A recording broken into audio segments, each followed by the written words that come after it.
Before we get started, please like and subscribe.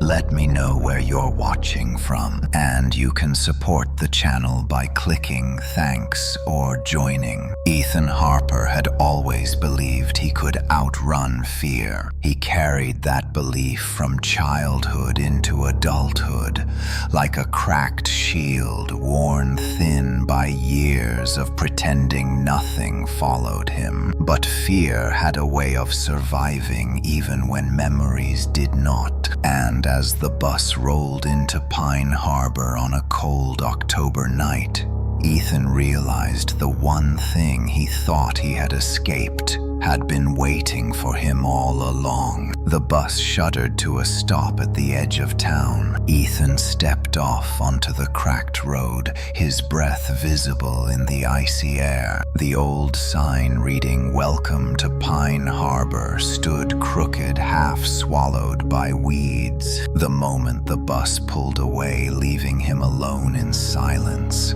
Ethan felt a pressure in his chest, like the air itself had grown heavier. He walked slowly along the narrow road leading into town. Pine trees lined both sides, their branches hanging low as if listening. The forest smelled of damp earth and something older, something he remembered from a night he tried his whole life to forget. The sound of those woods whispering his name. As he entered the main street, he saw how empty Pine Harbor had become. Houses that once glowed with warm lights now sat dark and hollow. Windows cracked, doors broken. The wind whistled through them, making the whole town sound like it exhaled one long, exhausted breath. His childhood home sat at the end of the road, sagging under its own age. The paint peeled, the roof bent, the porch groaned as he stepped onto it. Ethan gripped the doorknob, hesitating before pushing it open. The air inside was stale cold, carrying the smell of dust and forgotten time. He stepped into the hallway. The floorboards groaned. His flashlight beam cut through the dark landing on old furniture covered with sheets. Shadows draped across the walls, making them look alive. The house felt smaller than he remembered,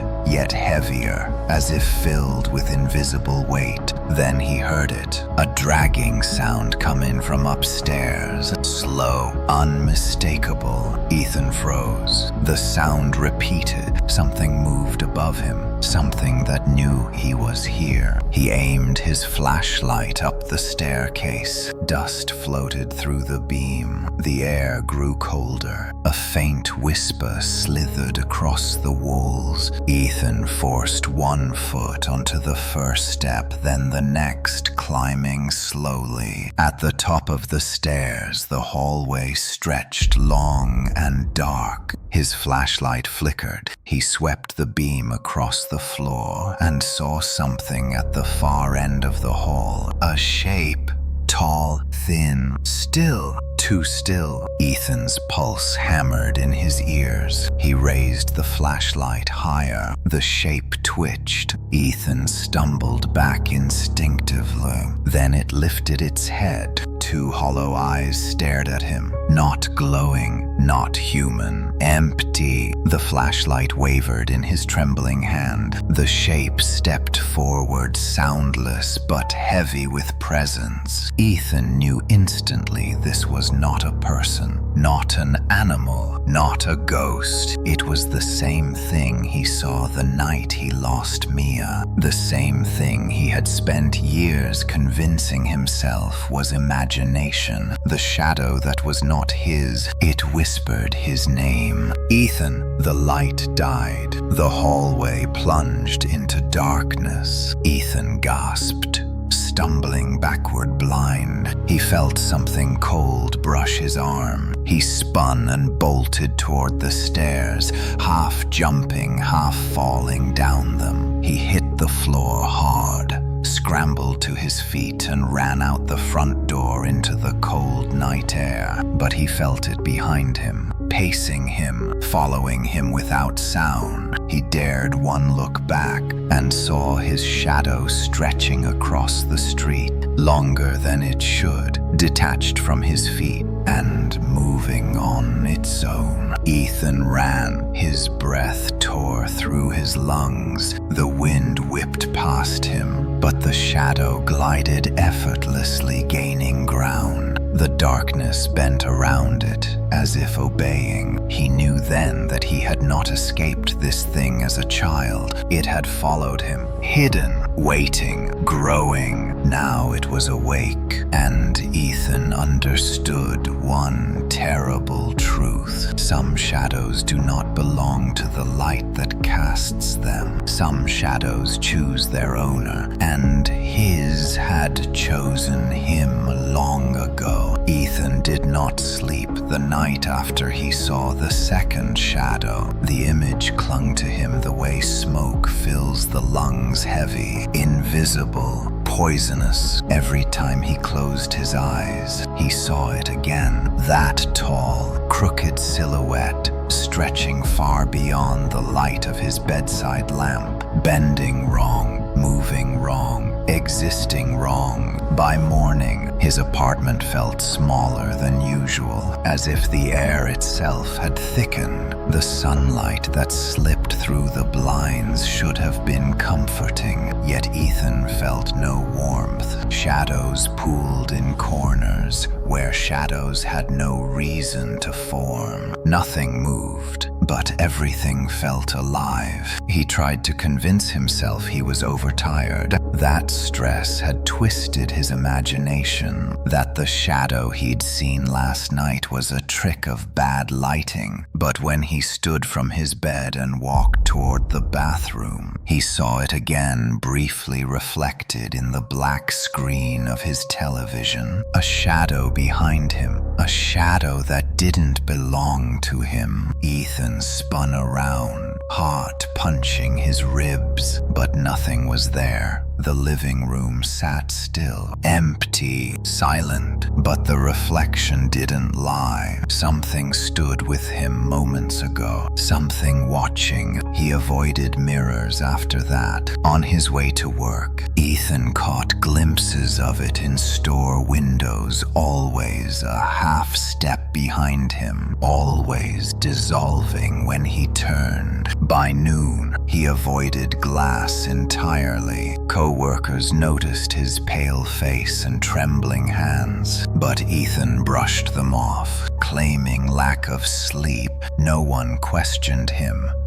No one saw what he saw. No one saw the shadow. When he returned home that evening, the sun was sinking, staining the sky a drowned red. He hesitated at his apartment door, keys shaking between his fingers. The hallway light flickered violently once, twice, 3 times before steadying again. Ethan's breath hitched. The hallway had never flickered before. He unlocked the door slowly, pushing it open with the caution of someone entering a crime scene. The apartment was dark, darker than it should have been. Ethan reached for the switch. He froze. A shape stood at the end of the hallway, just tall enough to graze the ceiling, its edges warped as if made of smoke. Ethan blinked hard once, twice, and the shape slid backward, melting into the deeper darkness of his bedroom. His throat closed, his knees trembled. He turned on every light in the house. Nothing appeared, but the brightness felt wrong. The light bulbs hummed oddly, and the shadows they cast stretched farther than physics should allow. Ethan's hands shook as he tried to steady his breathing. He wasn't alone. He could feel it, feel him, lurking just beyond the limits of light. He sat on the couch, pressing his palms into his eyes until colors flashed behind them. "Get a grip," he whispered. "You're losing it." But as the words left his mouth, something whispered back. A low, scraping breath like a voice dragged across gravel slid down the back of his neck. Ethan jerked around violently, but the room was empty. The lamps flickered weakly. For the first time, he felt cold, truly cold, the kind that seeped beneath the skin and made the bones ache. His phone vibrated suddenly, making him jolt. It was a message from Mia, his younger sister. Mia. Hey, Ethan, haven't heard from you. Everything okay? Ethan stared at the screen. Should he tell her? Should he say that something impossible had taken interest in him? Something that shouldn't exist? He typed, Ethan. I'm fine, just tired. Now. He deleted it. He tried again. Ethan. Have you ever seen something in the corner of your eye? Something that disappears when you look. A moment later, her response came. Maya. You mean like sleep deprivation hallucinations? I get those sometimes when I stay up too late. Ethan exhaled slowly. He couldn't drag her into this. Whatever he was experiencing, hallucination or haunting it, was his alone. But the shadow didn't agree. When Ethan lifted his phone again, the screen dimmed without him touching it. A reflection appeared faintly, his own face. But behind it, darker than pitch, a figure towered, its head tilted, its arms hung too long. Its mouth, if it had one, was stretched into something grotesquely wide. The figure leaned closer in the reflection. Ethan screamed and dropped the phone. The screen shattered. When he knelt to pick it up, the shadow was gone. His pulse thundered erratically as he stumbled into the kitchen. He turned the tap on full blast, splashing cold water onto his face. I'm not crazy, he whispered. You're not real. You're not real. But when he reached for the paper towel, a handprint black as soot stained the counter. A handprint he did not leave. He recoiled, slamming into the fridge. The temperature in the apartment plummeted. Every breath fogged the air. The lights flickered again once, twice, then shut off completely, drowning the room in suffocating darkness. Ethan didn't move. He didn't breathe. Somewhere in the dark, something exhaled, slow, deliberate.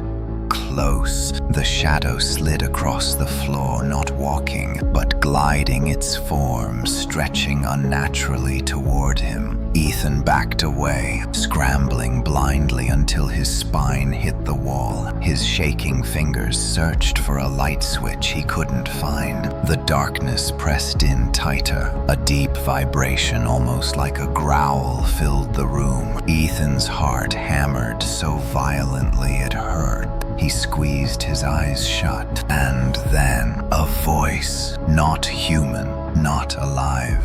You should not have looked at me.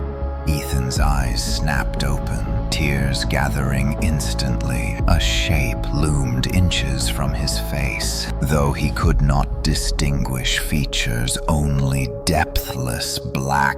He lunged sideways, scrambling across the floor toward the living room. He grabbed the first object he found, a lamp, and slammed it against the wall socket. A spark burst, and light exploded through the room. The shadow vanished instantly. The apartment fell silent again, but Ethan remained shaking, gripping the lamp like a weapon. His breathing was ragged. His skin crawled. His eyes darted wildly across every corner, and then he saw it, written across his shattered phone screen.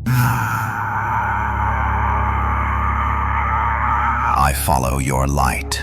Ethan's stomach dropped. It wasn't afraid of the dark. It lived in the dark, and the light only helped it find him. he backed away slowly, stepping over broken glass, feeling the weight of unseen eyes watching from every wall, every corner, every fracture of shadow. For the first time, Ethan realized this thing wasn't just copying his shadow, it was becoming him, and it wasn't going to stop. Not until it took everything that made him human, not until he belonged to the darkness completely. Ethan shut every light in the apartment except the one flickering above the kitchen sink, convinced the shadow had begun using brightness as a compass to find him. The dark pressed against him like wet fabric, heavy and breathing, as he tried to steady himself long enough to understand what the entity wanted. The broken phone lay on the counter, the cracked screen faintly reflecting Ethan's outline, but behind the splintered glass shimmered a taller silhouette, one with jagged shoulders that brushed the ceiling and arms that hung like strands of liquid ink. It pulsed, shrinking and expanding as though inhaling his fear. He forced himself to look away and stumbled into the hallway, the air humming with a low vibration that rattled the picture frames. Something moved behind him, brushing the floor with a sound like fingertips dragging across stone. Ethan froze, every muscle trembling as the temperature dipped sharply. A whisper curled against his left ear, too close, too soft, too cold. It said nothing he could understand, yet carried meaning, intent. Ethan felt it threading beneath his skin, tugging at something deeper than flesh. It wanted him afraid. It needed him afraid. The hallway warped subtly, tilting as though the walls themselves recoiled from the entity that trailed him. Shadows thickened near the baseboards, weaving together into a single shape that rose slowly, deliberately, stretching into the outline he dreaded most, his own shadow. But taller, broken, wrong. Ethan ran for the living room.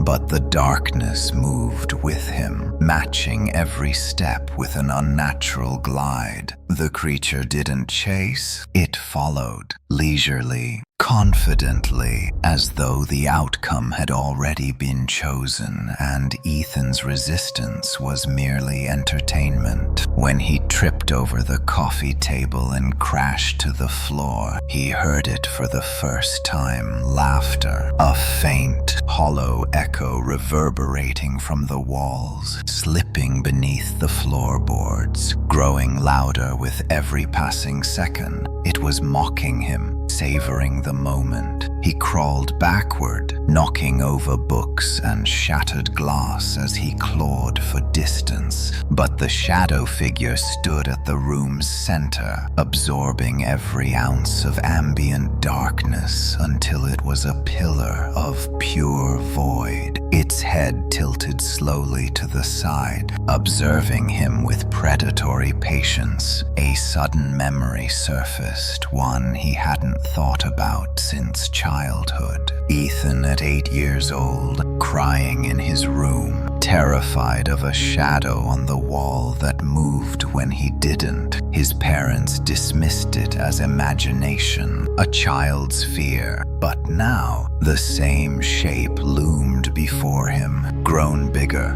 bolder, hungrier. He screamed for help. The sound died halfway through his throat, strangled by the air itself as if the entity squeezed the atmosphere. Ethan felt pressure wrap around his chest, compressing his lungs with invisible fingers. He forced himself upright and staggered toward the window, thinking maybe, just maybe, natural light could dissolve the horror swallowing his home. But as he gripped the curtains, another hand, ice cold, impossibly long, closed over his wrist. Ethan didn't turn. He couldn't. The creature's breath slid down his spine like cold oil. In the glass reflection of the window, he saw its shape looming behind him, mouth unhinged into an impossible curve, bottomless and trembling with anticipation. The room vibrated violently.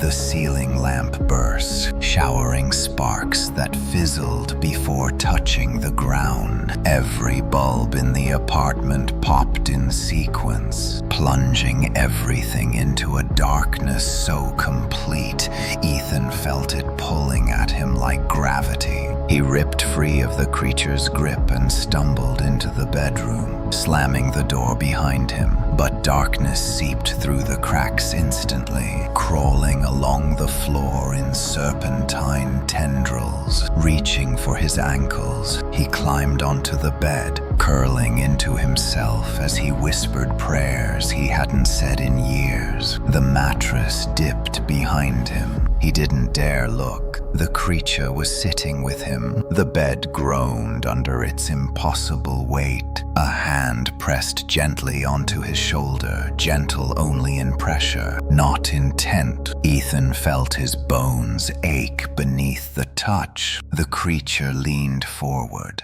its presence bending the air around him. Its whisper, more tangible this time, slithered across his cheek. "You belong where your shadow goes." The voice was fractured, layered, like many voices trying to speak through a single throat. Ethan felt something tugging at him, not physically, but internally pulling at his breath, his heartbeat, his sense of self. The shadows on the wall rippled as though welcoming him, opening like a doorway made of ink. He fell off the bed, gasping, clawing at his chest as if trying to anchor himself to reality. The shadow doorway stretched wider, its edges fraying like torn fabric. The creature drifted toward it, expecting Ethan to follow, summoning the last scrap of courage. Ethan grabbed the floor lamp he'd flung earlier and flicked it on. To his shock, a thin sliver of warm light cut through the darkness, and the creature recoiled, hissing like steam hitting cold metal. For the first time, Ethan saw fear in its movements. Not much, but enough to know that although light helped it find him, it also hurt it. Ethan collapsed to the floor, gripping the flickering lamp like a lifeline. The creature had recoiled, and that small reaction lit a spark of desperate hope inside him. The light did not stop it completely, but it weakened, it slowed it.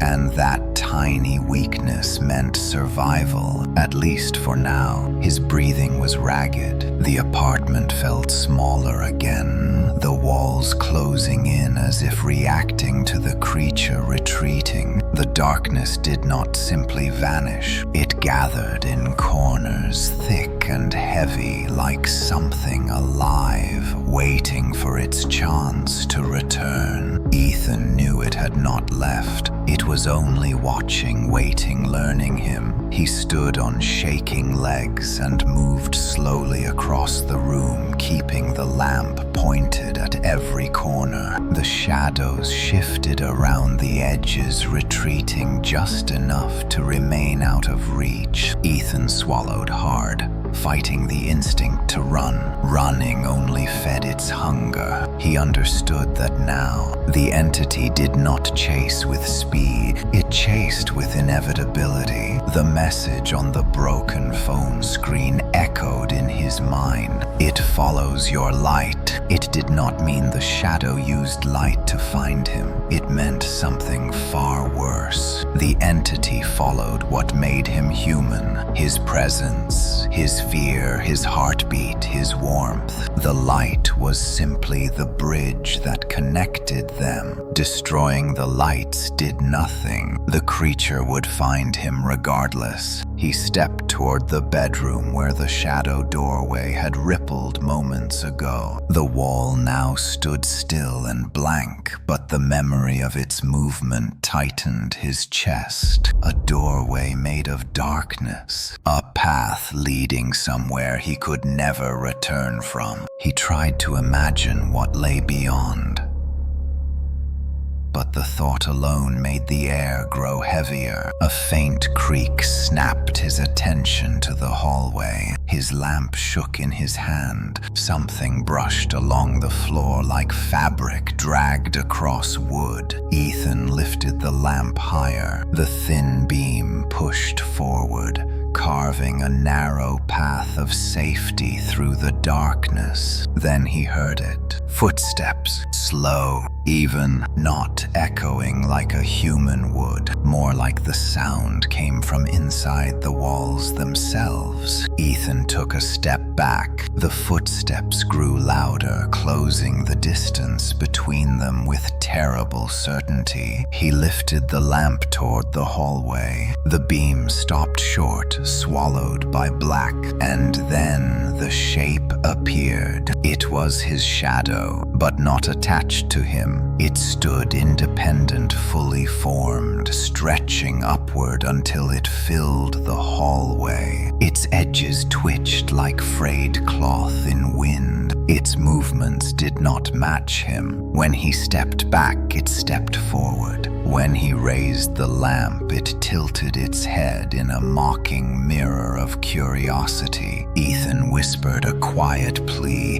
though he had no idea who he was pleading to. The shadow stepped again, closer, closer. The hallway lights flickered violently, but did not turn on. The creature fed on fear, on darkness, on the very vibrations of the air. It thrived here in this dim cavern of a home. Ethan clenched his jaw and shoved the lamp forward. The warm light struck the shadow and it recoiled again, but not as violently as before. The creature was adapting, learning. It no longer feared the lamp. It merely disliked it. Ethan darted into the kitchen, searching frantically for anything brighter. A flashlight, a lighter, a candle, something, anything. Drawers slammed open and closed. His pulse hammered through his skull. Behind him,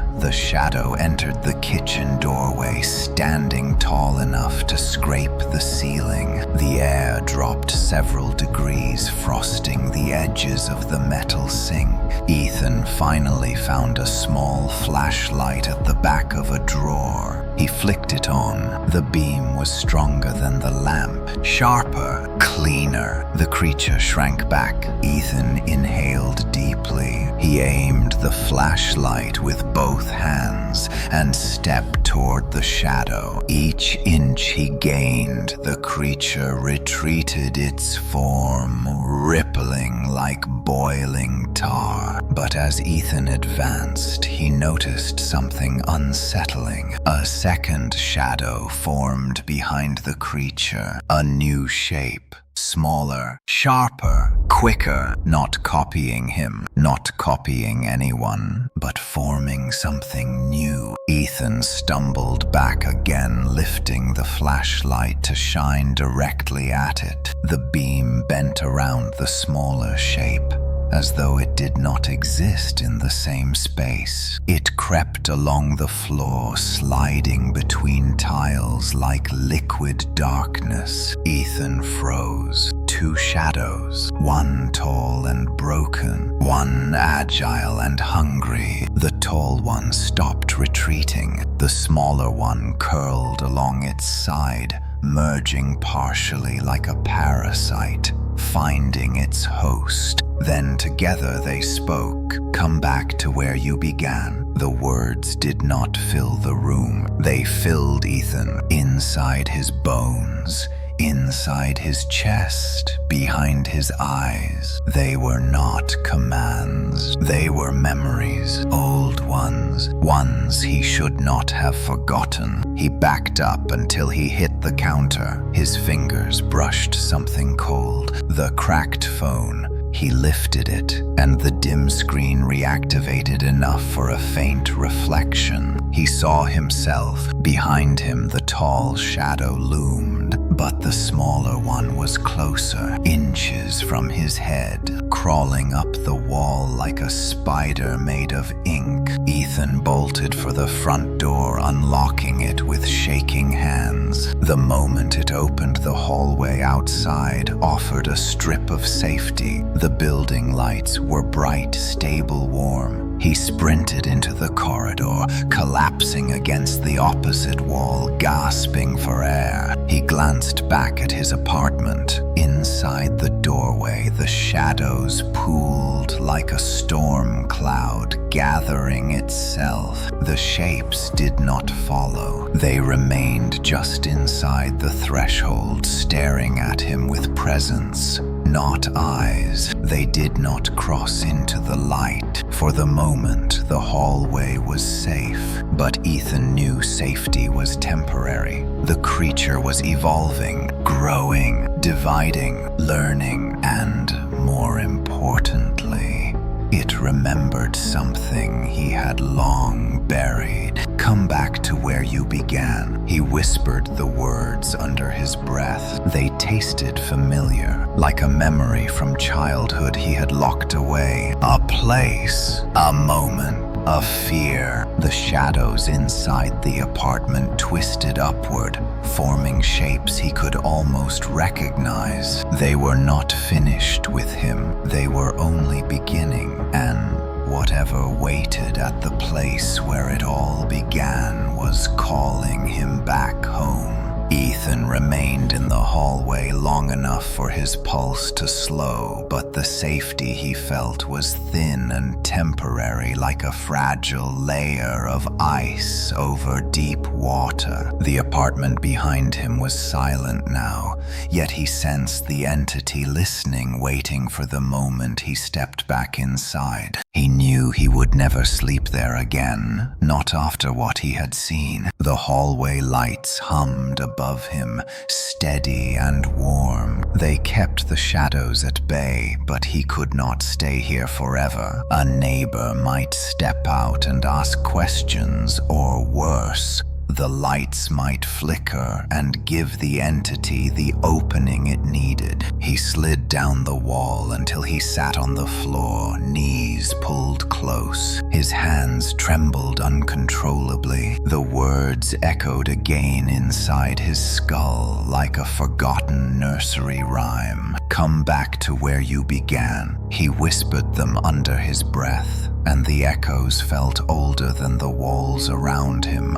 older than the building, older than his memory. Something had marked him long before adulthood, long before logic and reason could guard him. His mind drifted back to childhood nights when he cried alone in the dark, convinced something watched him from behind his dresser. His parents dismissed it as imagination, but imagination did not follow you into adulthood. Imagination did not grow stronger when you feared it. Imagination did not split into two living shadows. He rubbed his face and forced himself to stand. Staying in the hallway was not a plan. He needed to leave the building entirely. Maybe the creature was bound to the apartment. Maybe light outside would weaken it further. He moved toward the stairwell and pushed open the door. The stairwell lights were bright and sterile.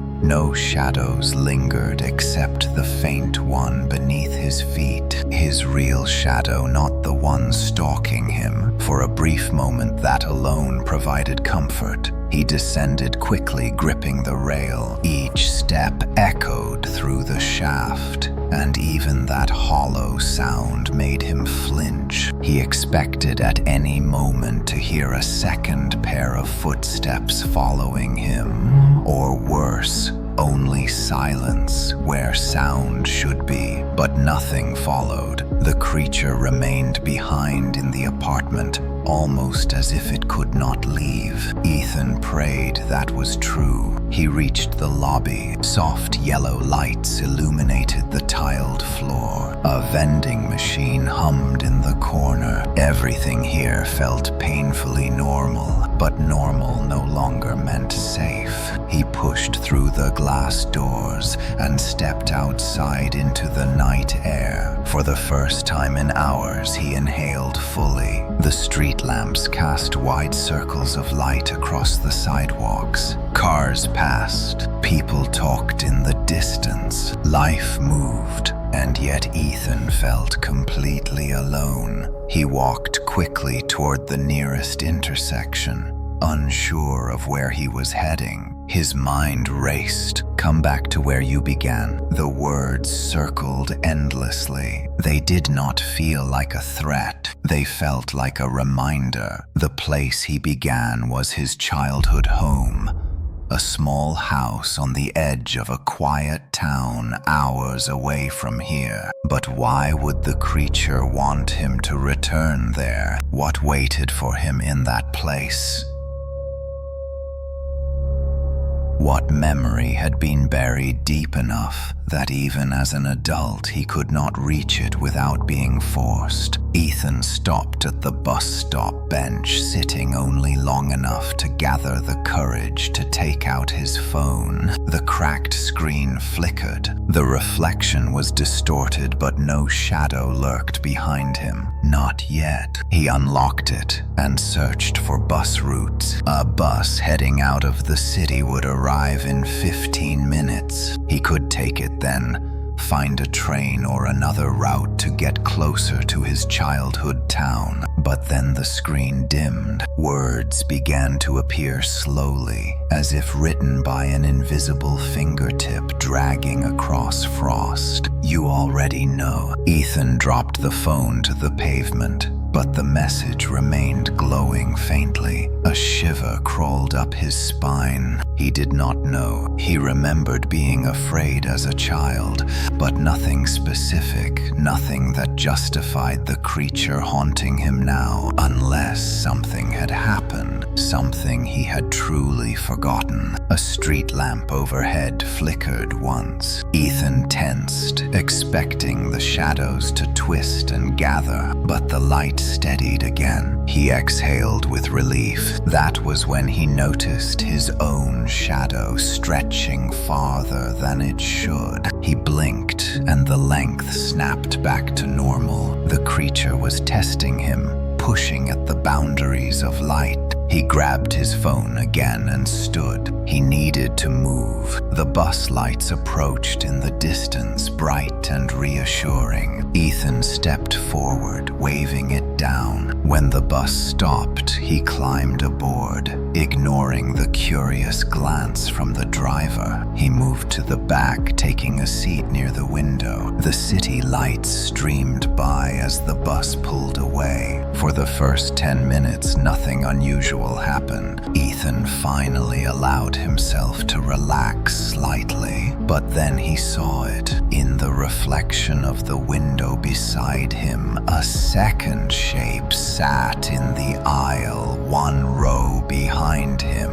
Not a person, a shadow, tall and bent at the neck, like its head dragged slightly behind its body. Its arms hung too long, its torso stretched impossibly thin. Ethan jerked around, but the aisle was empty. His pulse pounded. He stared at the window again, and the shadow remained in the reflection, unmoving as though carved from the dark itself. When the bus passed under a street lamp, the shadow flickered, but did not disappear. It remained committed to him. Come back! The words did not appear on his phone this time. They formed in the reflection, twisting like smoke, reshaping themselves into letters. Ethan squeezed his eyes shut. When he opened them, the letters were gone.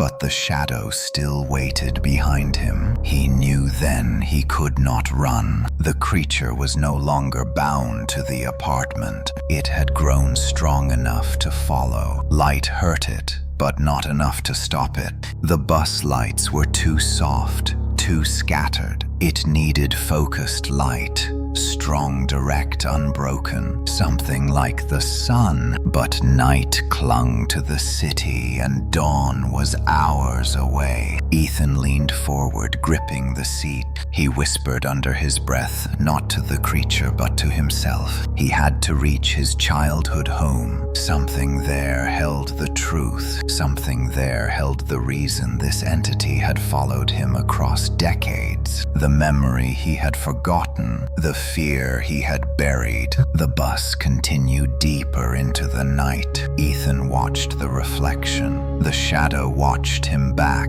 and with every mile, the distance between them felt smaller, as if the creature did not sit behind him at all, but inside him, waiting for the moment to step out fully, waiting for him to remember. The bus rumbled deeper into the night, carrying Ethan farther from the city lights and closer to a truth he was not ready to face. Each passing mile seemed to thin the barrier between him and the entity that followed. The shadow in the window reflection no longer sat still. It shifted subtly, tilting its long head and bending its limbs in ways that resembled curious observation. Ethan pressed his back into the seat, trying to create distance. But the reflection offered no comfort. The closer he looked, the more it resembled a version of himself, stretched impossibly tall and stripped of humanity, a hollow echo of what he could become.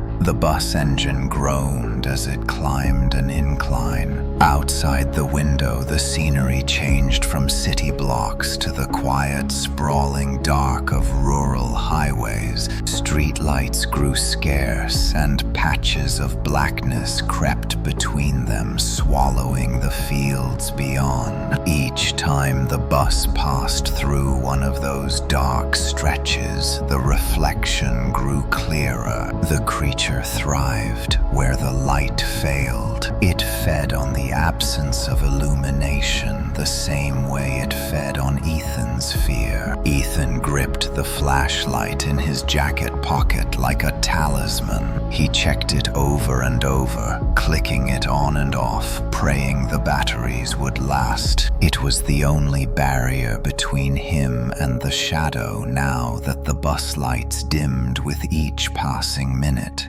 The driver hummed softly up front, unaware of the nightmare riding behind him. Ethan wished he could warn him, but speaking aloud might draw the creature closer. Silence was his only armor. As the bus turned sharply, Ethan felt the temperature drop. A thin fog rolled across the aisle floor, visible only to him. The other passengers remained undisturbed, lost in sleep or music. The fog twisted as it approached his seat, swirling in deliberate patterns like tiny fingers reaching for him. Ethan swallowed hard. He lifted the flashlight and flicked it on. The fog recoiled instantly, retreating beneath the seats. But the reflection in the window changed. The shadow smiled, not a human smile, but a crease, a split, a widening crack across its featureless face,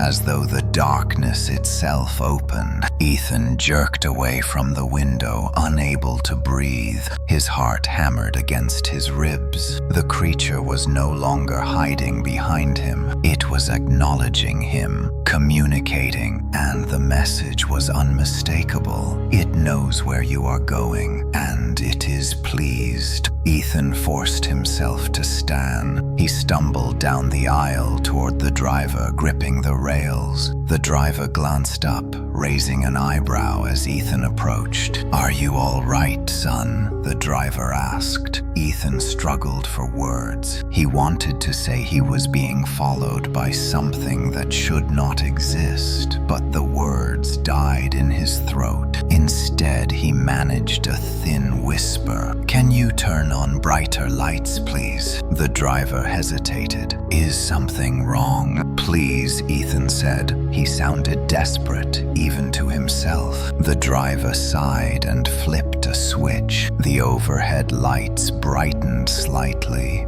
but only for a moment before flickering back to their weakened glow. The driver tapped the switch again, but nothing changed. "Sorry, son, looks like something is wrong with the power line tonight." Ethan's stomach twisted. Of course, the power was failing. The creature moved wherever darkness grew strongest. It did not need to leave the bus. It only needed to dim the world around him. He returned to his seat, his legs shaky. The fog had vanished, but the feeling of being watched clung to his spine. He checked the reflection again. The shadow was gone. Relief flickered, but only briefly because something else had taken its place. A second reflection, smaller, flickering like a flame. The smaller shadow from before, the one that crawled along walls. It clung to the corner of the window as though waiting for its moment to emerge. Its movements were quick, jittery, unpredictable. If the tall shadow represented inevitability, this smaller one represented hunger. Ethan shut his eyes, trying to stop the terror flooding his mind. The creature had grown stronger since leaving the apartment. He had hoped distance would weaken it, but instead it was following him more closely than ever. "Come back to where you began." He repeated the words. His childhood home,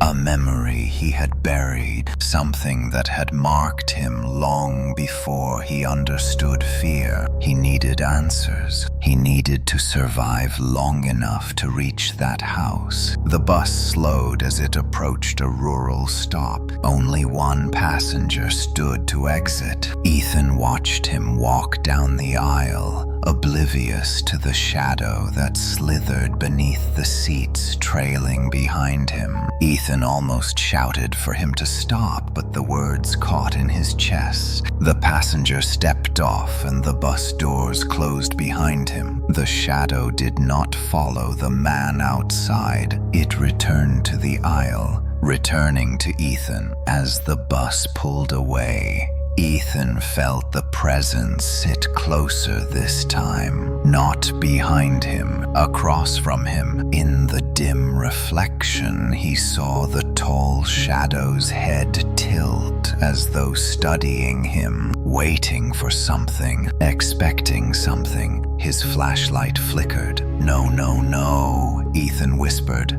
tightening his grip. The beam sputtered again, a dying heartbeat of light. He shook it frantic. The beam steadied but weaker than before. If it died, he would be trapped in darkness with the entity. Desperate, Ethan rose again and moved toward a seat closer to the front where the lights were stronger. As he passed through the aisle, the temperature dropped sharply. He felt breath on his neck, cold, thin, whispering breath. He did not look back. He reached a seat near the driver and collapsed into it. The driver cast him another concerned glance but said nothing. Ethan kept the flashlight ready, pointed toward the aisle. The creature did not approach this close to the front. Not yet. Outside the window, the scenery grew familiar. Old road signs, weathered and leaning. Forest edges dense and hollow. A small bridge he remembered from childhood. The route was bringing him closer and closer to home. The shadow in the window reflection straightened its posture, its long arms folded inward,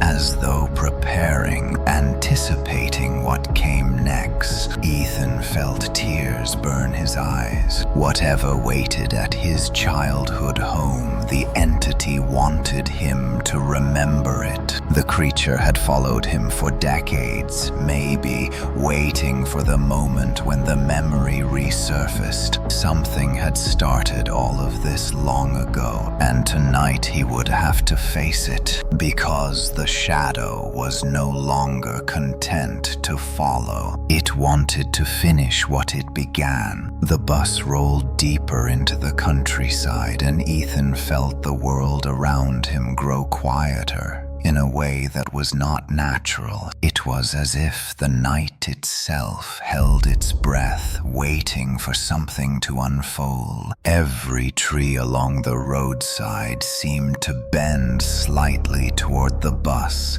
as though pulled by a silent current of darkness. The more distance Ethan put between himself and the city, the more he sensed the entity strengthening. It was not bound to places, but to memory and to him. And the closer he came to his childhood town, the thicker the air felt, heavy with echoes of something unfinished. He forced himself to focus on the passing scenery, old, abandoned farms, fences leaning as though tired, open fields where the grass barely moved. Everything looked untouched by time, but drained of life. He remembered these roads. He remembered staring out of a car window as a child, wondering why the shadows here were darker than in the city. He thought at the time it was only the absence of street lights, but now he realized it was something older, something that had always been waiting. His reflection in the bus window wavered slightly, then sharpened. The tall shadow appeared behind him again, its head nearly brushing the window frame. It did not smile this time. It simply watched. Its form no longer trembled or flickered. It had grown solid, confident. The smaller shadow skittered along the edge of the glass,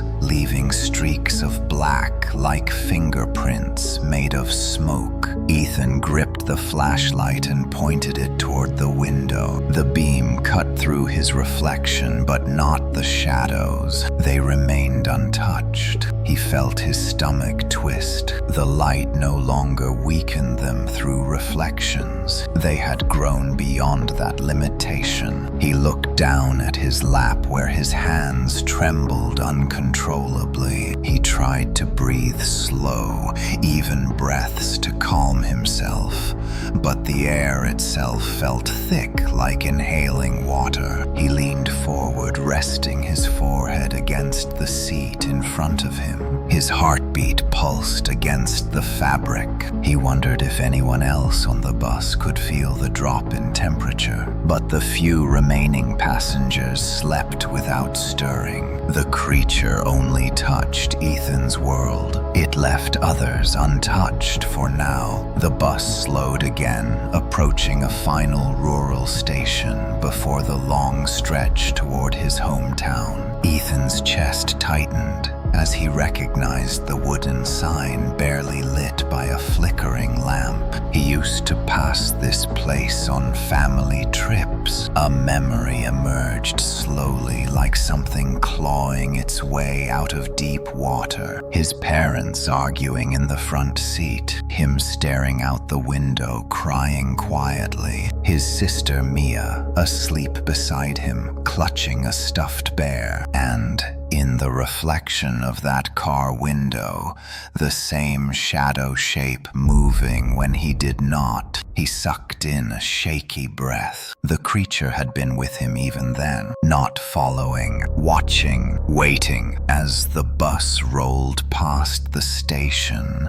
the shadow in the reflection tilted its head backward in a motion that felt almost delighted. A greeting, a welcome home. The smaller shadow crawled upward inch by inch until it clung to the top corner of the window like a spider preparing to descend. Ethan squeezed his eyes shut. He whispered to himself, "You cannot let it take you. Not yet. Not until you know what happened." Not until you know why. The bus engine roared as it left the station behind. Ethan opened his eyes again. The windows were darker now. The world outside had shifted from open fields to thick forest pressing close to the road. Even the moonlight seemed unable to cut through the tree line. Ethan forced himself to stare forward, not at the reflections, not at the shadows crawling and growing behind him. He focused on the yellow glow of the driver's cabin, that small patch of human warmth. Then the bus shuddered. A deep, low rumble rolled beneath the floor. The lights flickered wildly. Ethan clutched the seat. The driver muttered something and tapped the dashboard, but the lights dimmed again. Darkness seeped into the aisle like a rising tide. The tall shadow in the reflection straightened to its full, unnatural height, filling the entire rear window. Its arms stretched long enough to touch both sides of the frame. Its form was so solid now, Ethan could almost see a texture to it, like burnt fabric, like charred skin. The smaller shadow dropped from the corner of the window and disappeared below the seats. Ethan gasped. He pointed the flashlight to the floor, but the beam only illuminated empty space. The creature moved too fast now, too fluid, no longer restricted by the barriers that once contained it. The bus swayed sharply. The driver cursed and slowed down as the wheels struggled against something. The engine sputtered, as though something heavy pressed down on the bus roof. Ethan dared a glance upward. The ceiling sagged slightly under an invisible weight. The metal groaned. The tall shadow in the reflection leaned forward until its head rested against the glass. Ethan scrambled backward, pressing himself against the seat. The creature was no longer content to exist in reflection. It was pushing through, testing the barrier. The glass trembled faintly. A hairline crack formed across it. Ethan choked on his breath. He reached with trembling fingers to turn the flashlight to full intensity. The beam brightened, but only slightly, a dying star in an endless night. He aimed it directly at the window. The shadows writhed but did not retreat. The light could no longer stop them. It could only slow their inevitability. Then he felt something brush his ankle. Cold, crawling, hungry, the smaller shadow. He jerked his leg upward and stood in a single frantic motion, gripping the overhead rail. The bus lurched again. The driver shouted, asking what was happening, but Ethan could not answer. He could only feel the shadow was beneath the seats, weaving between them, approaching him from every direction, like ink flooding through cracks. He stumbled down the aisle toward the front of the bus. The light near the driver was the strongest. If he could stay there, maybe he could delay the creature long enough to reach town, long enough to uncover the memory buried inside him, the truth the shadow wanted him to recall. As he reached the front, the tall shadow's reflection filled the entire bus length behind him. Its long arms dragged across the seats, distorting them. The smaller shadow crawled up the walls, moving with unnatural speed. Ethan pressed his back to the panel behind the driver, gasping for air. He felt the light surrounding him weaken, but not fail. Not yet. The shadows froze just beyond the edge of the light, forming a ring around him, waiting, watching, anticipating. Something inside Ethan cracked open. A memory surged forward, a night long buried. A scream, a disappearance, a shadow that stepped out of the wall of his childhood bedroom. His voice trembled as he whispered, "I remember something." The tall shadow straightened. The smaller shadow curled into itself. The bus grew so silent, Ethan could hear the faint vibrations of their presence. They had been waiting for this moment, and now that he remembered even a piece, they would not let him escape again. The bus rumbled forward through the narrowing forest road as Ethan pressed himself against the front panel, desperate for the faint circle of light,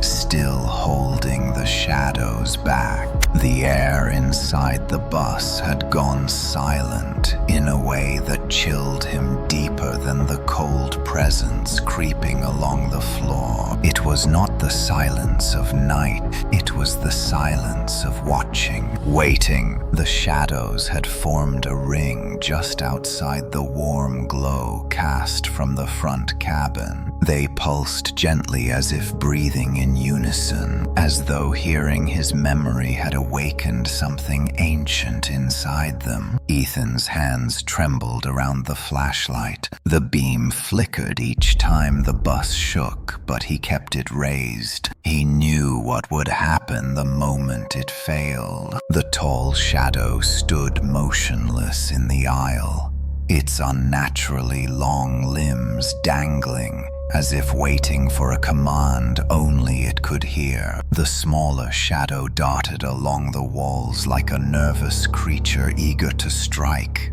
but held back by some unseen rule. All of them seemed to be listening to the same silent signal. The forest outside thickened. The bus headlights carved only a narrow path through the darkness, revealing tree trunks warped and gnarled, as if age had twisted them into unnatural shapes. Ethan recognized the route more clearly now. He saw the curve in the road where his father once pulled over after a deer ran out in front of the car. He saw the small wooden marker half buried in the dirt. He saw every detail of a place he had tried to forget. The memories flickered at the edges of his mind like a film reel skipping frames. His childhood home lay only a few miles ahead. Another memory broke through. A small bedroom, moonlight leaking through the window. Young Ethan sitting upright in bed, tears streaking his cheeks as he watched something move along the wall that should not have been able to move. A twisting shape, a silhouette that grew the longer he stared. He remembered screaming. He remembered someone opening the door, but he did not remember who, and he did not remember what happened next. He felt the shadows react. The tall figure shifted slightly. The smaller one paused mid-crawl. The darkness thickened as if gathering around him. His breath caught. Whatever happened that night was the reason the entity had followed him all his life, and now that he remembered even a fraction, they were becoming stronger. They had waited years for him to reach this moment. The bus hit a bump. The lights flickered dangerously. Ethan's heart lurched. The shadows surged forward, almost touching the edge of the light before the bulbs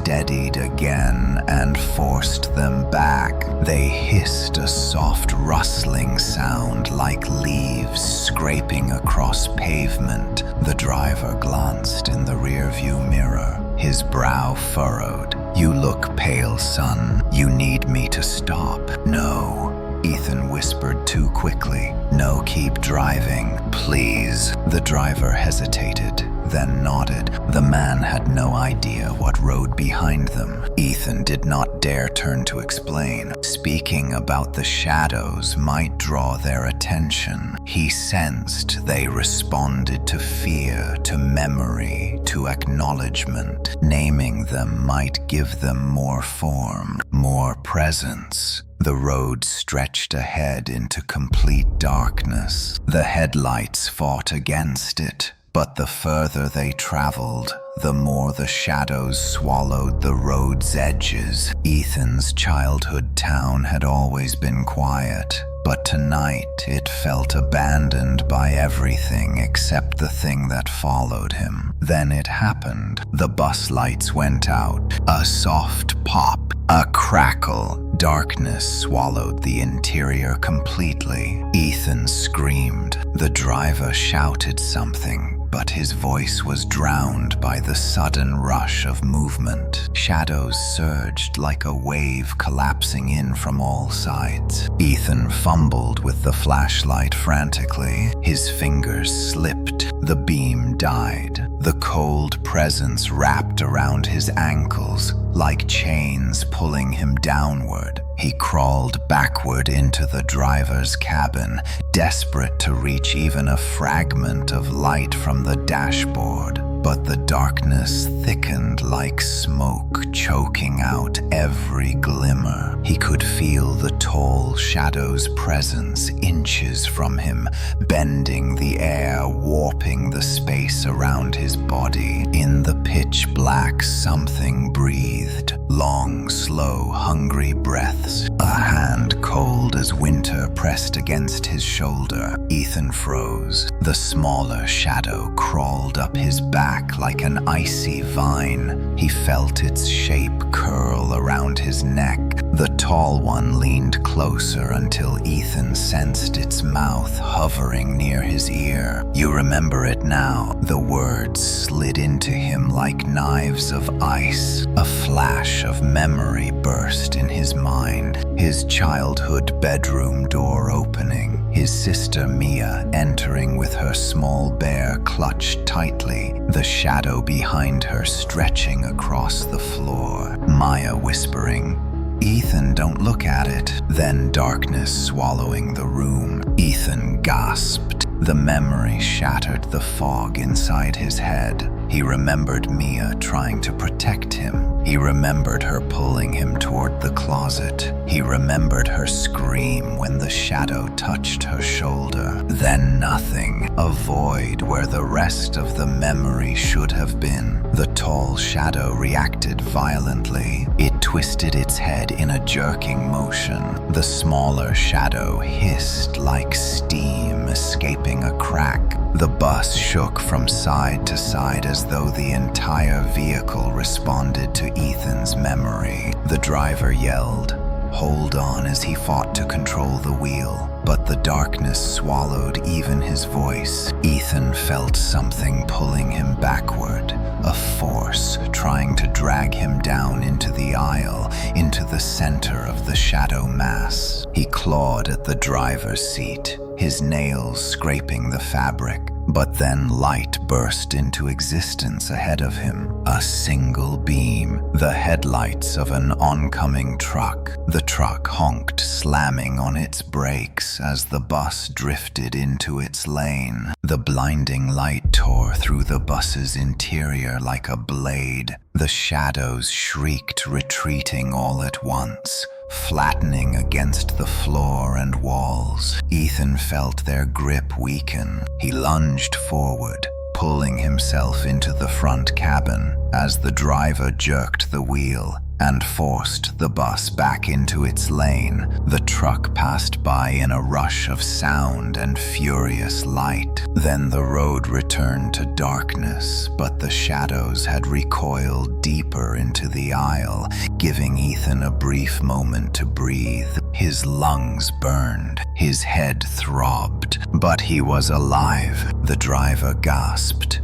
"What is happening in the back there?" Ethan could barely speak. His voice cracked as he whispered, "Keep driving, please. I am almost home." The shadows pulsed at the far end of the bus, waiting for the light to fail again. They were angrier now, more desperate, and Ethan knew one horrible truth. They were no longer following him. They were pushing him, driving him toward the place where it all began, his childhood home. where the shadow first touched his life, where something had happened to Mia. The bus engine groaned as the road curved, and the shadows began to move again. The road ahead curled like a dark ribbon cutting through the forest, and the bus groaned as it climbed a shallow rise. Ethan gripped the rail beside the driver's seat, trying to steady his trembling breath. The shadows at the back of the bus no longer wandered or shifted aimlessly. They stood arranged like silent figures in a congregation, tall shapes layered behind one another, pulsing with a rhythm that matched the beating of his heart. Each pulse sent a faint tremor through the metal floor like the bus it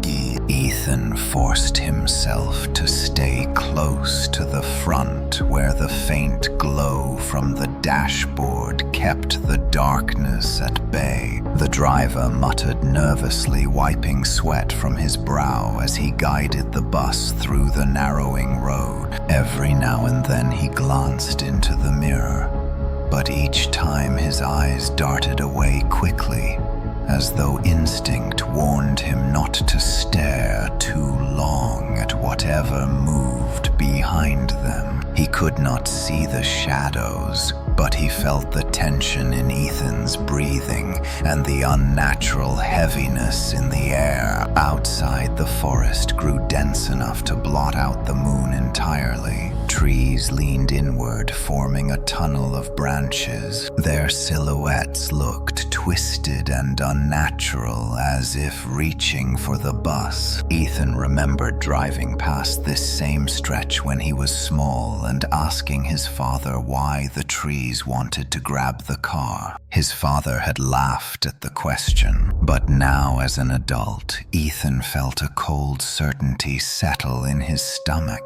There was something old here, something watching long before the shadow first too. A faint hiss drifted through the aisle. Ethan turned just enough to see the smaller shadow crawling along the ceiling, its movements jagged and frantic like an insect sensing blood. The tall shadow below it straightened its form, towering nearly as high as the ceiling. Its edges blurred like smoke, but its presence felt solid, heavy, oppressive. Each second it grew clearer, more defined. The boundary between the reflection and the real world was thinning. The bus hit a patch of uneven pavement. The lights flickered. From the back of the bus, Ethan heard a low groan of metal. The shadows surged forward an inch before the lights steadied, forcing them back.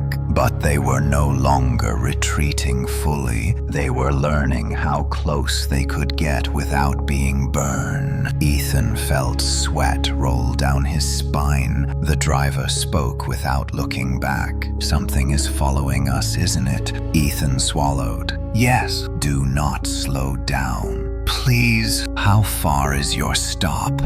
The driver's voice trembled. "Just keep going," Ethan said. "I will tell you when we are close." The driver nodded and focused on the road, his grip tight around the wheel. The memory continued to unravel in Ethan's mind like a thread being pulled from an old sweater. Mia had opened the door that night. She had whispered for him not to look at the shadow. She had tried to pull him away. Then the shadow had touched her. Ethan remembered the scream. He remembered reaching for her hand. He remembered something else too faint to grasp fully, something that made his chest feel hollow. The bus rounded a bend. Ethan's childhood town sat only a few miles away now. He could almost see the faint orange glow of distant street lamps through the trees, but the closer they drew, the more violently the shadows reacted. They pulsed in waves that shook the air. The smaller shadow dropped from the ceiling,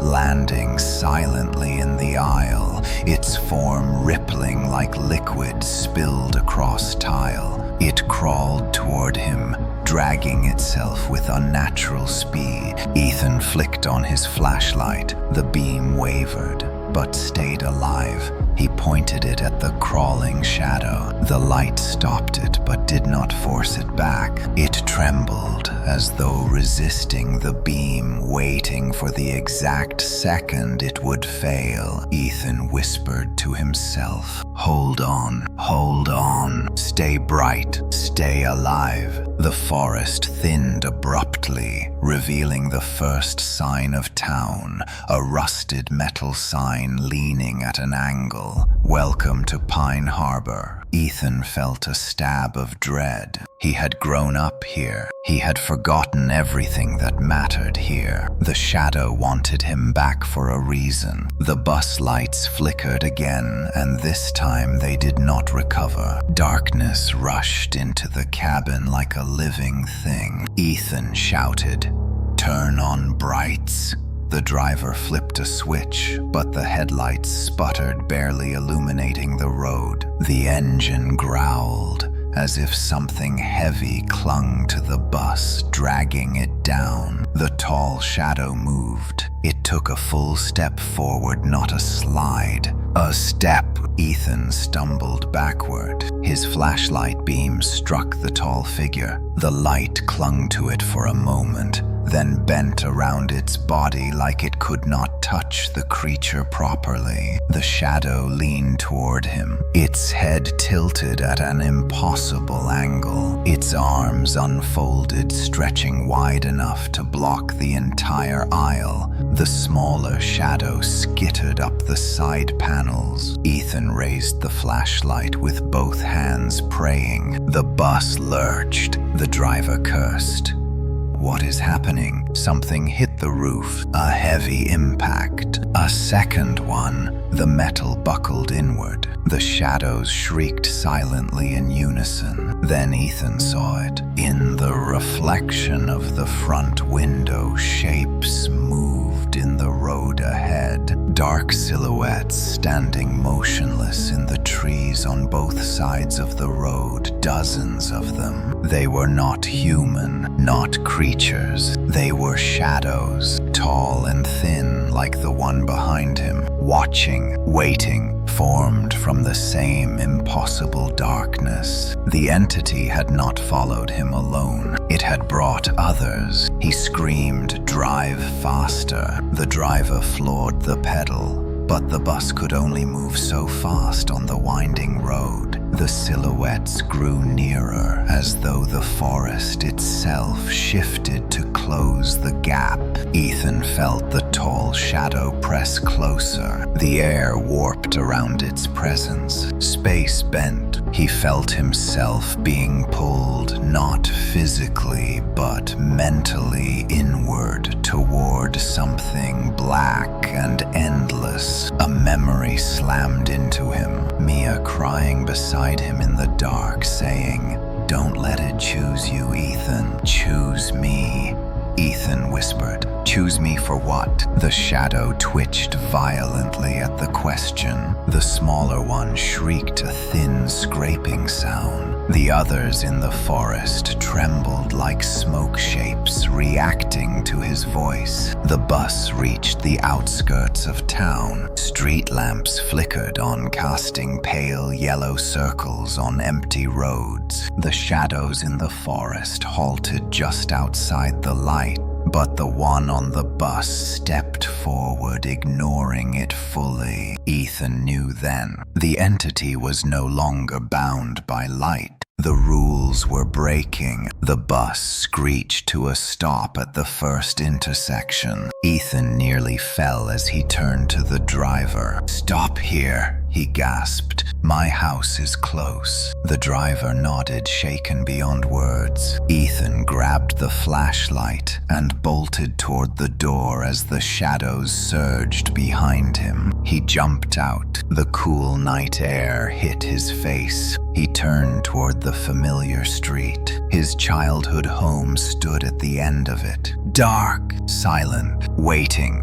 Ethan sprinted down the quiet street, his breath sharp in the cold night air as the bus doors closed behind him. The sound of the engine faded, leaving only the echo of his footsteps. The shadows on the bus did not follow immediately, but he felt their presence lingering at the edge of the street like a tide waiting to surge. The familiar neighborhood stretched before him, unchanged, yet different, as though time had passed without touching anything. Houses stood silent, their windows dark, their yards still. It was his childhood home waited at the end of the street, a small two-story house with weathered siding and a crooked mailbox leaning slightly to the right. The porch light had been broken for years. His parents never bothered to fix it. Ethan felt his throat tighten as he took the first step toward it. Memories drifted back,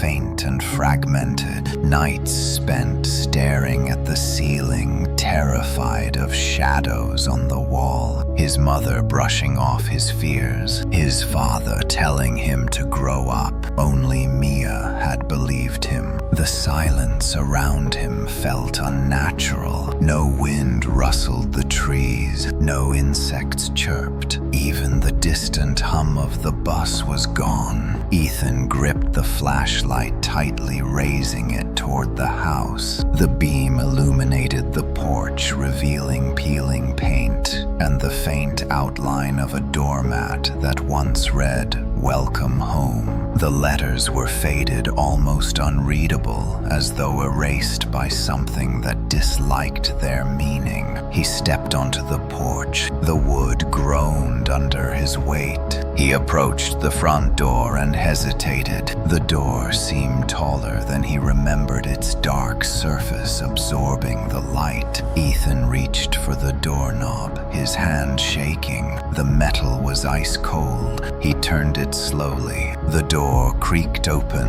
The darkness inside was not natural. It felt thick, like a presence filling the entire house. Ethan swallowed and stepped in. His flashlight beam pushed through the gloom, but only barely. He saw the living room sofa covered in a sheet, the coffee table coated with dust, family pictures missing from the walls. The air was stale, as though the house had been abandoned for years. Ethan whispered, "Hello," even though he knew no one would answer. His voice sounded small, swallowed instantly by the shadows. He walked deeper into the house, his footsteps disturbingly loud in the silence. The flashlight flickered. He shook it and kept moving. Each corner seemed darker than the last. The house felt like a living thing watching him, waiting for him. He reached the base of the staircase. His chest tightened. The memory tugged at him stronger now. He remembered being dragged up these stairs by Mia,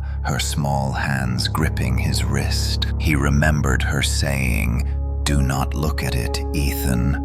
Do not look at it." He remembered crying, but he did not remember what came next. The shadows behind him shifted. Ethan spun around, pointing the flashlight toward the front door. The door had closed, not loudly, not with a slam. It had simply shut, as if the house had pulled it gently behind him. The beam of light revealed nothing except dust swirling in the air. He turned back and climbed the stairs. Each step creaked under his weight. The higher he climbed, the colder the air grew. His flashlight dimmed again. He tapped it gently. The beam steadied but weakly. He reached the top of the stairs and stood in the hallway, staring at the door to his old bedroom. The door was open. A faint whisper drifted from inside. "Ethan." His blood froze. It was Mia's voice, soft, trembling, familiar. Ethan stepped forward slowly. He reached the doorway and shined the flashlight inside.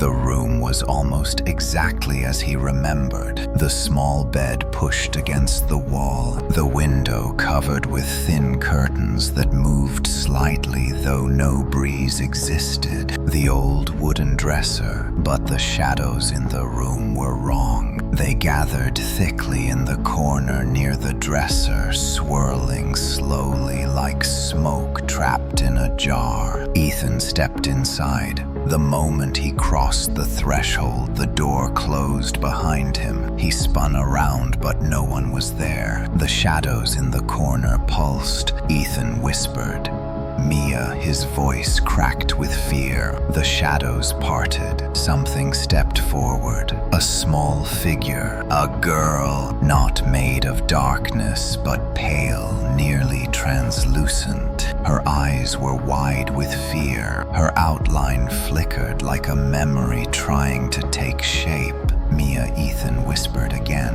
She lifted a trembling hand pointing toward the corner. "You should not have looked at it that night," she said. "You should have closed your eyes." Ethan felt tears gathering. "Mia, I do not understand. What happened?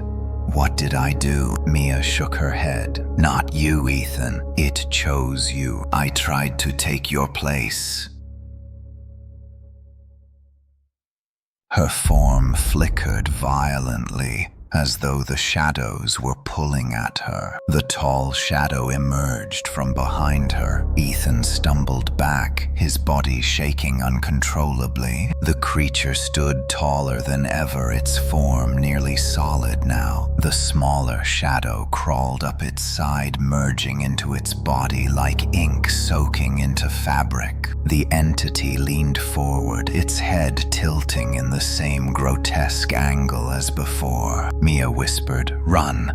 Ethan, please run." But Ethan could not move. The tall shadow raised an arm and pointed at him. The room darkened instantly, the shadows swallowing the edges of his vision. A memory tore through him. Mia being pulled backward by the shadow, his own scream, the closet door slamming shut, his parents running down the hallway, the shadow taking Mia instead of him. Ethan fell to his knees. The creature spoke. "You were the one chosen, Ethan. You were the one who saw me first." Its voice scraped across his mind. "Mia tried to take your place, but she was not enough." The shadow reached for him. Ethan raised the flashlight with shaking hands and turned it on full brightness. The beam struck the entity. For the first time, it recoiled violently,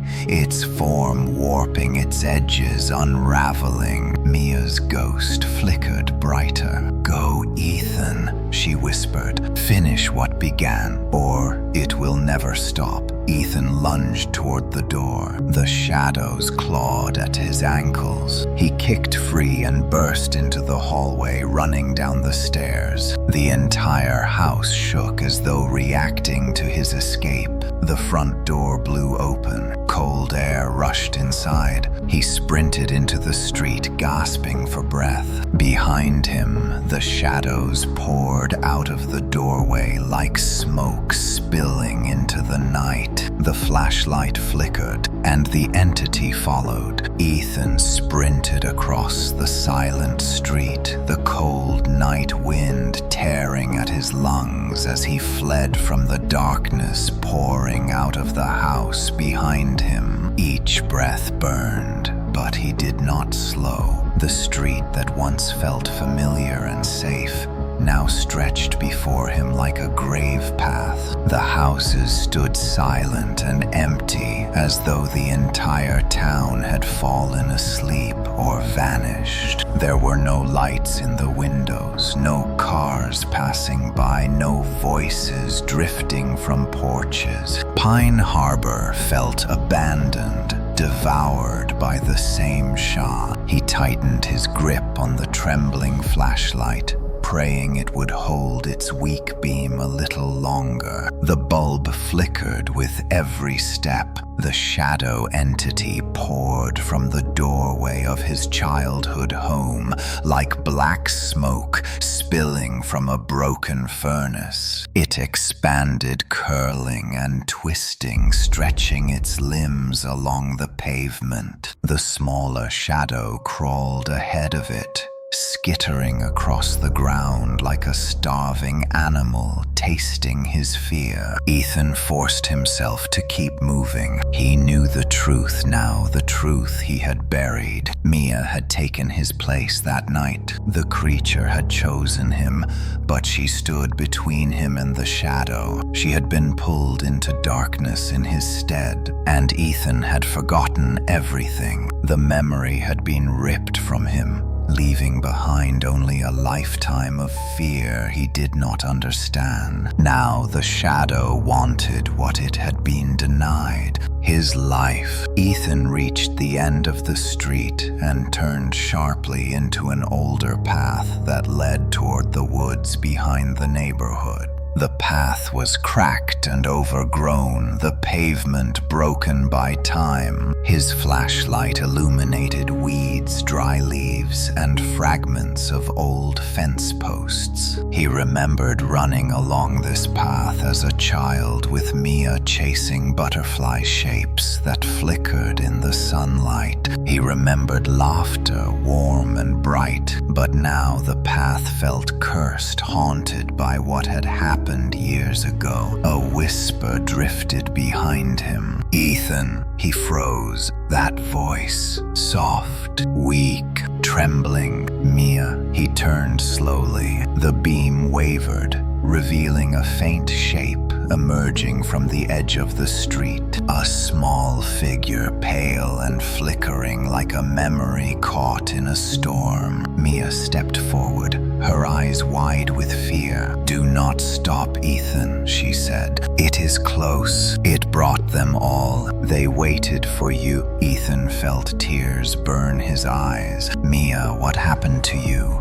Where did it take you?" Mia shook her head, fragments of her outline dissolving into the air. "It did not take me away. I remained here, watching you grow, waiting for you to remember, watching it follow you." The tall shadow surged behind her, its form towering above the houses, its limbs reaching outward as though claiming the street itself. It did not lunge or rush. It simply advanced with the certainty of something inevitable, something ancient. Mia stepped backward, her form trembling. "Ethan, please go. If you stay, it will not let you escape again." Ethan shook his head. "No, I cannot leave you. You cannot save me," she whispered. "But you can stop it. Finish what began that night." Her form flickered violently. The tall shadow extended one arm toward her. Ethan shouted and raised the flashlight. The beam struck the creature and its form rippled, but did not recoil fully. It had grown too strong. Ethan turned and sprinted into the woods. Branches scraped at his arms. Roots caught his feet. The forest swallowed him instantly, its darkness heavier than the street behind him. His flashlight carved only a thin tunnel of visibility. Every shadow between the trees felt alive, shifting as though watching him.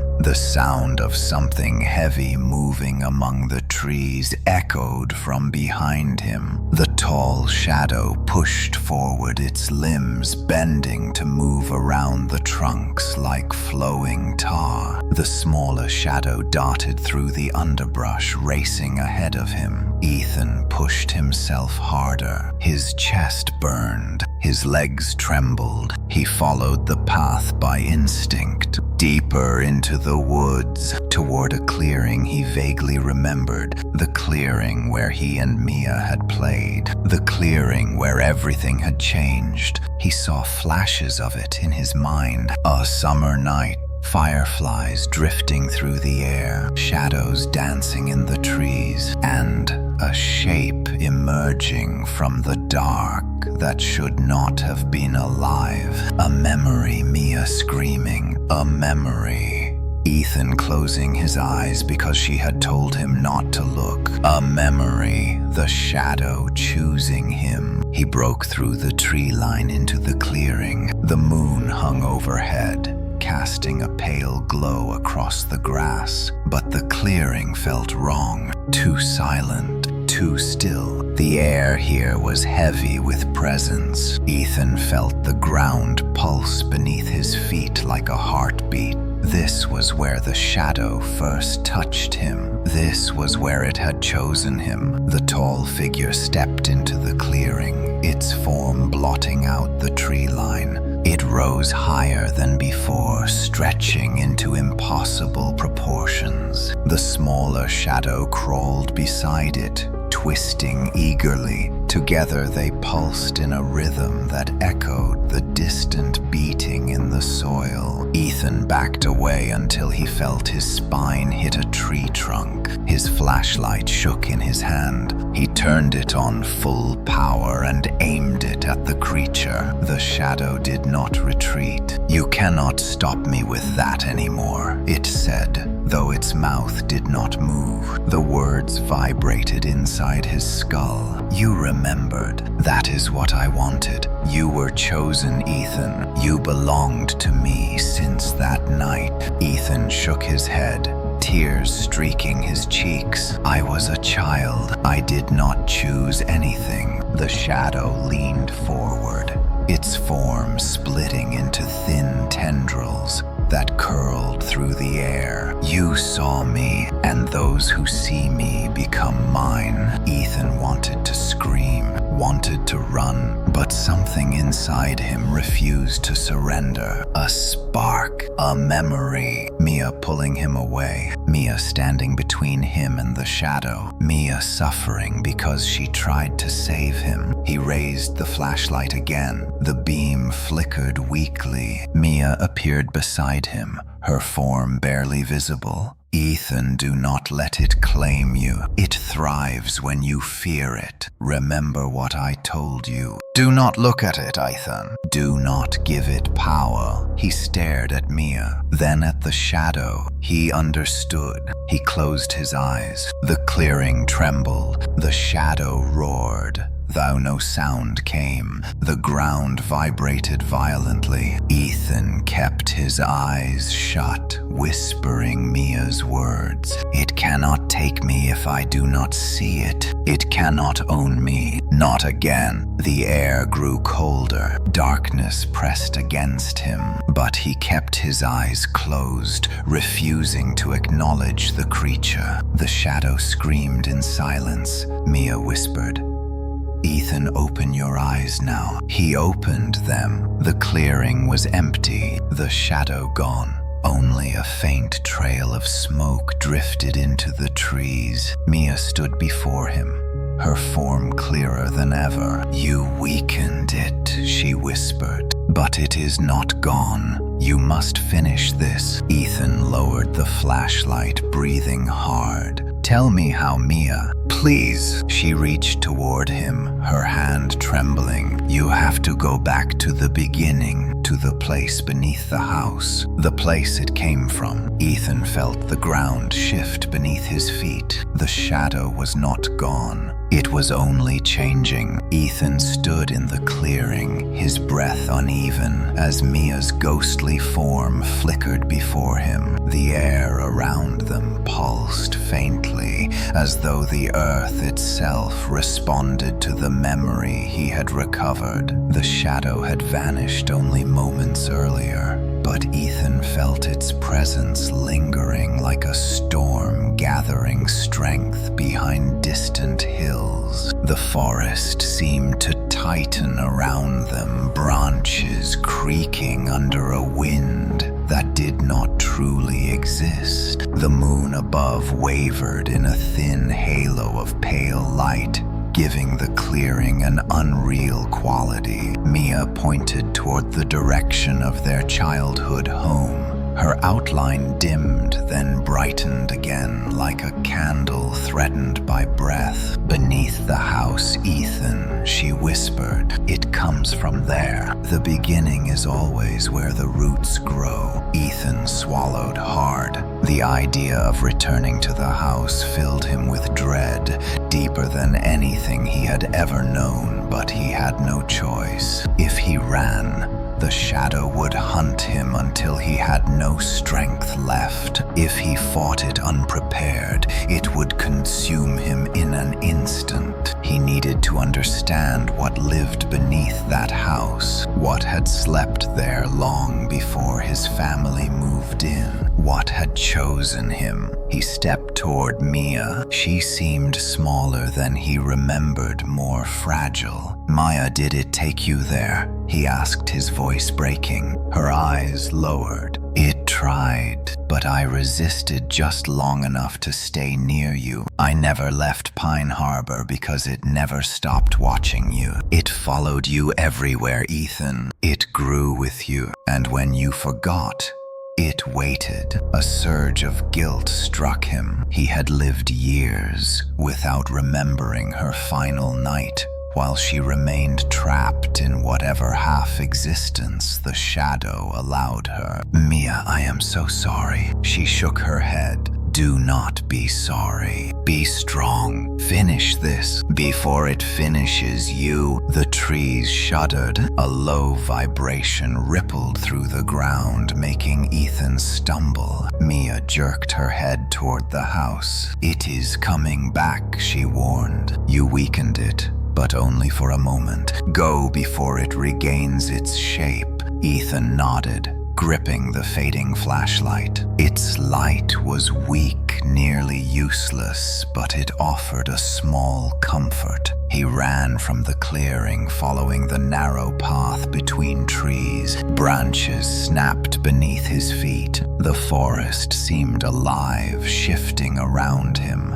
like a labyrinth of shadows, guiding him back toward the source of everything he feared. The moment he stepped out of the woods onto the old street, he felt it, the darkness behind him shifting, knitting itself back together. The tall shape began to reform at the edge of the trees, its limbs stretching outward like roots finding soil. The smaller shadow crawled along its side as though merging again with its larger form. Ethan sprinted toward the house. The wooden steps groaned under his weight as he climbed onto the porch. The front door hung open as if welcoming him back. Cold air spilled out into the night. Inside the house, the darkness had changed. It no longer swirled aimlessly. It moved with purpose, gathering along the walls and ceiling like veins of ink. Ethan shined the flashlight into the living room. The beam trembled, but revealed a series of faint scratch marks across the floor. They trailed from the hallway toward the kitchen, then toward the basement door at the far end. Ethan's pulse quickened. He had never liked the basement as a child. His father stored tools there. His mother used it for old furniture. But Ethan always felt eyes watching him when he crossed the threshold. He never understood why. Until now, he approached the basement door. The air grew colder the closer he stepped. The temperature felt unnatural, as though the warmth of the world refused to enter this space. He grasped the doorknob. It, too, was icy, like metal left in snow. He opened the door. The darkness below seemed alive. It pulsed up the staircase like a slow inhale. Ethan raised the flashlight. The beam barely reached the first step. He stepped inside. The wooden stairs creaked under his weight. The basement smelled like damp earth and something older. As he descended, the light flickered. Shadows crawled along the walls, forming shapes he almost recognized. Childlike scribbles, a handprint, a a long smear of black that made his chest tighten. The bottom of the stairs opened into a wide room he did not remember. Tools hung from rusted nails. A table lay overturned. Boxes collapsed into piles of dust. But at the center of the room lay something Ethan had never seen. A hole, a circular opening in the cement floor about 6 feet wide, its edges cracked and jagged. The darkness inside it seemed deeper than anything natural. Ethan crouched beside it, shining the flashlight downward. The beam failed to find a bottom. A whisper rose from the pit. "Ethan, come home." He jerked back, stumbling. The tall shadow rose from the far end of the room, its form bending through the doorway as though liquid. It had reformed fully, its limbs stretching and cracking like something breaking free of a cocoon. The smaller shadow crawled from the wall, merging into its body once more. Ethan backed toward the stairs, but the shadow extended an arm, blocking the path. "You return to where it began," the creature said. "Now you finish what you started." Mia's voice echoed behind him, faint but urgent. "Ethan, do not give it your fear. It cannot take you unless you offer yourself." The shadow reached for him, its fingertips drifting like smoke. Ethan raised the flashlight. The beam flared weakly, then nearly died. The creature did not retreat fully, but it wavered just enough for Ethan to see something behind it. A wooden box half buried in the dirt wall. Ethan darted toward it,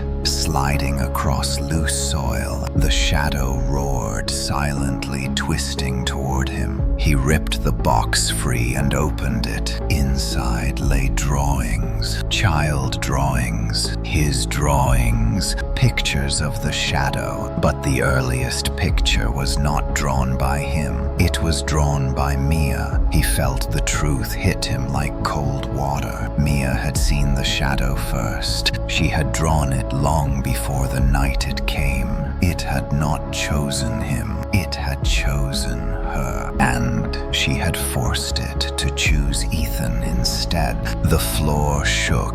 The shadow lunged. Mia's cry echoed Ethan's name. He grabbed the drawings and held them toward the creature. "You wanted Mia first," Ethan whispered. "Take her back." The creature screamed as though split open by the words. Its form writhed, twisting violently. Ethan stepped toward the pit. Then he understood. It did not want Mia. It wanted the one who remembered, the one who carried its mark. Ethan shouted, "Mia, tell me what I must do." Her voice drifted like wind. "Break the mark, Ethan. Break what ties you to it." The shadow surged forward. Ethan looked at the drawings, at the pit, at Mia. He knew what he had to break. He tore the drawings apart. The shadow collapsed inward like a dying star, but it was not destroyed, only enraged. The basement shook as if the entire foundation of the house protested the moment Ethan tore the drawings apart. The paper ripped easily, too easily, as if the ink itself wanted to be freed from the pages. Black dust scattered into the air, drifting like ashes from a dying fire. Ethan staggered backward, shielding his face as a violent gust of cold wind rose from the pit below. It howled up the staircase, swirling around him, like a scream being pulled through a long, narrow throat. The shadow roared without sound, its form collapsing inward, then stretching outward again as though torn between rage and agony. Every limb writhed, as if fighting to hold shape.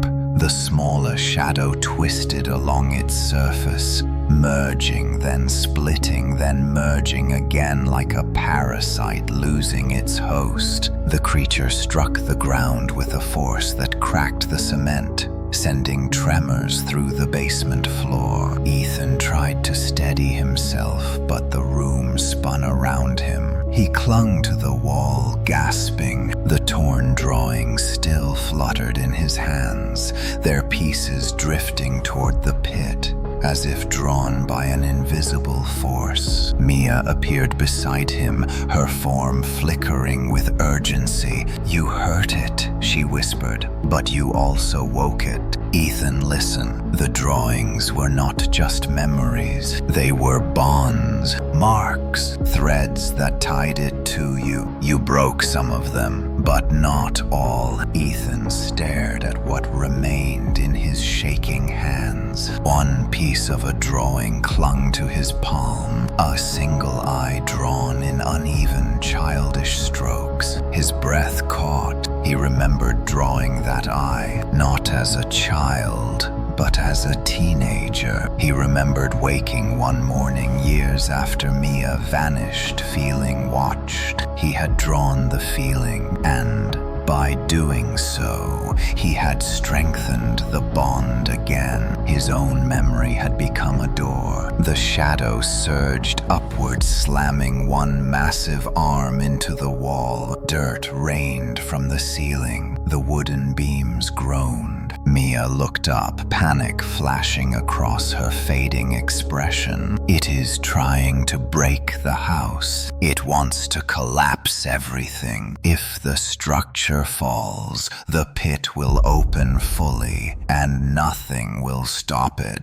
Ethan stumbled away from the wall. The flashlight flickered violently, barely giving any light now. He turned toward the stairs, but the shadow blocked the exit, its form spreading across the steps like a thick sheet of black liquid. Tendrils reached for him, curling through the air. The creature did not speak aloud, but its presence filled the basement with a choking pressure. "You cannot break what is already chosen," it whispered inside his mind. "You were marked long before she tried to stop me." Ethan clenched his jaw. "No, I am not yours. You saw me," the shadow answered. "That is enough. Those who look are bound." Ethan shook his head. He felt something inside him shifting, not fear, but anger. Mia had suffered for him. His childhood had been stolen by something he never asked for. His entire life had been shaped by a memory he did not choose. And now he stood at the threshold of becoming what the shadow wanted. "No more," Ethan whispered. He stepped forward. The shadow recoiled, surprised. Ethan raised the faint beam of his dying flashlight and pointed it directly at the creature's fractured center. The fragile beam trembled, but did not fade completely. A thin circle of weak light clung to the shadow's chest like a brand. The creature twisted, trying to avoid it. But Ethan pressed harder, stepping closer. "I remember more than fear," Ethan said. "I remember Mia trying to save me. I remember fighting it even when I was scared. Those memories do not belong to you." Mia moved beside him, reaching toward his shoulder. Her voice trembled. "Ethan, you cannot stand against it alone. You must sever the last bond, the one you created, the memory you still hold." Ethan's heart pounded. The drawing, the eye, the fear he had carried into adulthood, the way he had fed the creature with every moment he felt watched. That memory kept the bond alive. He looked at the scrap of paper in his hand. One torn eye, one last thread. The shadow lunged, sensing what he intended. Its form erupted toward him, filling the basement with a rush of cold. Ethan felt the force hit him like a wave, knocking him backward. The flashlight slipped from his fingers, skidding across the floor. Darkness swallowed the basement. Mia screamed, "Ethan!" He gasped, clawing at the floor. The shadow twisted around him, its tendrils wrapping his arms and chest, lifting him slightly off the ground. The cold seeped into his bones, his vision blurred. "You belong to me," it whispered. "You always have." Ethan forced his eyes open. He looked at the scrap in his hand. His fingers trembled, but he tightened his grip. "This is the last piece," Ethan whispered, "and it is mine to destroy." He crushed the scrap in his palm. The basement exploded with light, not warm light, not sunlight, but a blinding flash like the tearing open of a hidden sun. The shadow screamed, its form bending backward, its limbs unraveling like string pulled too tight. The tendrils around Ethan released instantly, dropping him to the ground. The creature staggered, its body collapsing into itself, then reforming, then collapsing again. The smaller shadow burst apart in wisps of black fog scattering across the room. The tall shadow's limbs cracked like dried branches. It clawed toward the pit as though trying to anchor itself. Mia appeared behind Ethan, her form brighter than ever. "You broke the mark," she said. "Ethan, you broke it." But the shadow did not disappear. It dragged itself toward the pit, its massive body falling piece by piece. Its voice echoed through the basement. "If I fall, I do not fall alone." The ground cracked inward. The pit widened. The air pulled downward with violent suction. Ethan clawed at the floor, trying to stay upright as the pull grew stronger. Mia reached for his arm. "Ethan, hold on." But the basement floor continued to shatter, and the shadow made one final attempt to take him with it. The basement floor crumbled beneath Ethan as the shadow lunged for him one final time, its form unraveling in violent shreds of darkness. The sucking pull from the widening pit dragged splinters, dirt, and broken tools into its depths like a monstrous breath drawing the world inward. Ethan held onto a cracked beam, his fingers slipping as the force grew stronger, pulling him closer to the pit where the creature thrashed in agony. Mia clung to his arm, her ghostly form flickering wildly, as if the collapsing boundary between worlds strained her existence. "Ethan, hold on," she cried, her voice trembling with a mixture of fear and urgency. "Do not let it drag you down. If you fall with it, the bond will reform. It will rise again through you." Ethan felt his grip weakening, his muscles burned, the wood beneath his fingers splintered. The roar from the pit grew deeper, shaking the entire house. The shadow dragged itself closer, even as its limbs dissolved into ash. It clawed at the ground, leaving gouges in the cement. Despite its unraveling form, its presence felt heavier than ever. "You cannot sever what was born inside you," it whispered, though its mouth was no longer visible. Its voice rose from the pit, its echo vibrating through Ethan's bones. "You broke the mark, but the seed remains. You are my doorway, Ethan." "No," Ethan gasped. "I am not." The pit convulsed violently, pulling at him with renewed force. The beam cracked louder. Ethan's feet lifted from the ground for a moment. before he slammed himself back against the wall, straining every muscle he had left. Dirt grains stung his eyes. His lungs screamed for breath. Mia appeared directly in front of him, kneeling despite not needing to touch the ground. Her translucent hands cupped his face, forcing his eyes open. "Ethan, you must climb. Now, before the pit breaks fully, before the house falls." But the stairs were gone,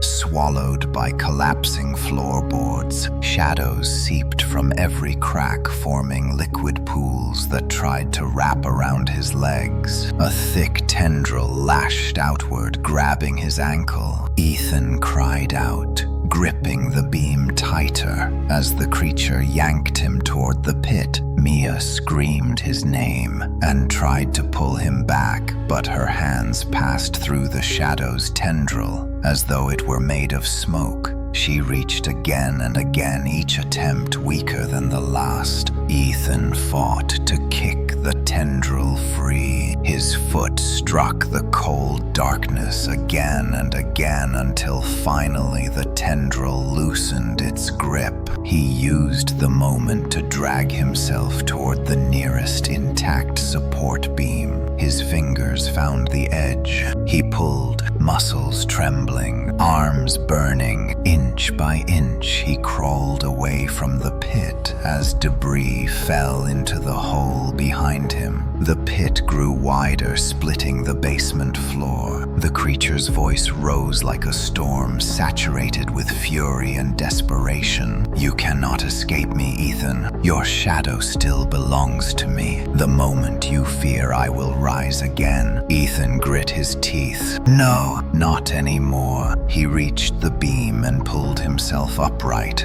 as the pit erupted again, sending a burst of icy wind up the stairs. Ethan staggered, but remained standing, gripping the beam with both hands. The creature lunged, but its form splintered halfway through the movement, sending shards of darkness scattering like charcoal dust. Mia hovered behind him, her glow faint but steady. "Ethan, listen. There is one last way to seal it, but you must not falter." Ethan swallowed his fear. "Tell me." "You must claim the shadow not as its host, but as its end. Do not run. Do not fear it. Stand and command it to fall." Ethan stared at her. "That is impossible. It is the only path," Mia whispered. "You broke the marks that tied you to it. Now you must break its will." The ground split again. The creature surged upward now,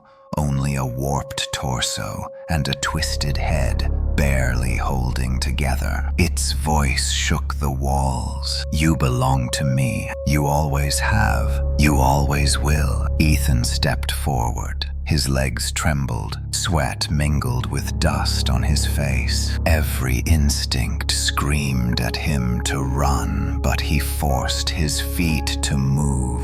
He stood at the edge of the pit, his silhouette illuminated only by the faint glow of the last flashlight flicker. The shadow's disintegrating form towered before him. Mia whispered, "Ethan, do not fear it. It cannot control what you refuse to give."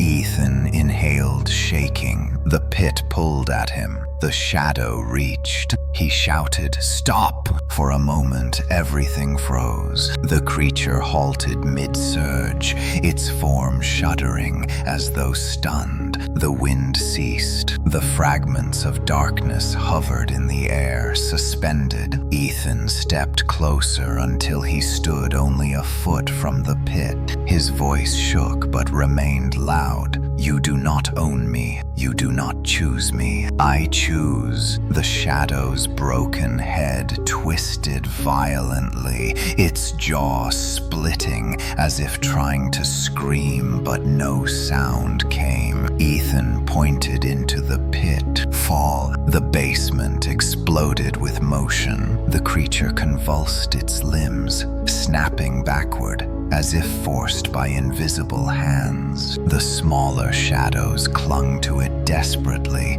trying to keep it anchored to the floor, but they too began to unravel, caught in the force of Ethan's command. The pit widened further, devouring dirt, stone, and shadow alike. Maya shielded her face, though she did not need to. Her voice rose above the roar. "Ethan, it is working. Keep going. Do not stop." Ethan pushed forward with everything he had. "Fall," he repeated. "You end now." The shadow screamed without sound, its form collapsing inward like a dying star. Darkness poured into the pit in long ribbons. The suction intensified, pulling the last remnants of the entity downward. The walls shook violently. Pipes burst. Dust filled the air. Ethan stumbled backward as the shadow's final remnants faded into the pit, leaving only shreds of black smoke drifting upward before dissolving completely. The pit convulsed one last time, then sealed abruptly as though stitched shut by unseen hands. The basement fell silent. No wind, no shadow, no voice, only the soft glow of Mia's fading form. Ethan collapsed to his knees, gasping as the silence washed over him. His muscles trembled, his chest heaved, but the weight the shadow had held over him since childhood felt lighter, almost gone. Mia knelt beside him, her expression soft. "You did it, Ethan. You ended it." He shook his head, tears burning. "Mia, I am so sorry for everything." She placed a ghostly hand over his. "You were a child, Ethan. I never blamed you." Her glow flickered gently. "It is almost time for me to go." Ethan's heart clenched. "Mia, no. Please, no." She smiled a small, gentle smile. "You broke its hold on me too. I can finally rest." As her light grew thin, she whispered one last thing. "Remember me without fear." And then she faded into soft, glowing dust that dissolved into the air, leaving Ethan alone in the silent basement. But the house above him groaned. The night was not done yet. The basement fell silent the moment Mia's fading glow dissolved into the air, leaving Ethan alone in the aftermath of the battle. Dust drifted slowly through the dim space, catching the last trembling flickers of his dying flashlight. The pit had sealed itself, its cracked edges now fused together as though nothing had ever split the earth open. But the silence did not comfort Ethan. It pressed down on him thick and heavy, like the house itself held its breath, waiting. He forced himself to stand. Every muscle ached. His hands trembled not from fear alone, but from exhaustion. The energy the creature had drained from him seemed to linger like a vacuum, sucking warmth from his bones. He wiped dirt and sweat from his face and took a shaky step toward the staircase. The boards above groaned again, a long, deep sound that echoed through the house like a warning. Ethan looked up. He knew the shadow was gone, at least for now. Mia had said he ended it, but something still existed in the walls of the home,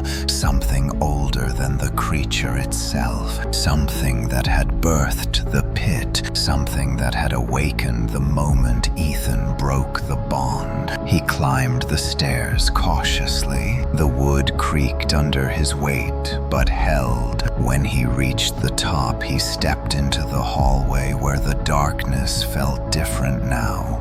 Not full of intent, but hollow. like a room after grief has left. The air was cold but no longer alive. The walls no longer pulsed with shadow veins, but the house was not empty. It was watching him. Ethan took a deep breath and moved toward the living room. Dust coated everything in sight. Furniture draped under white sheets like ghosts frozen in place. The faint moonlight through the broken blinds cast thin slashes across the room, revealing the subtle tremble of the walls as if reacting to the shift in the basement. He whispered Mia, hoping for one last glimpse of her, but only silence answered. Ethan's gaze drifted toward the front door. It stood open slightly. A thin line of cool night air swept through the crack, making the shadows sway. He listened. No footsteps, no whispers, no presence. And yet the hair on the back of his neck rose. Something was wrong. Something was unfinished. He stepped out onto the porch. The street was empty. The bus was long gone.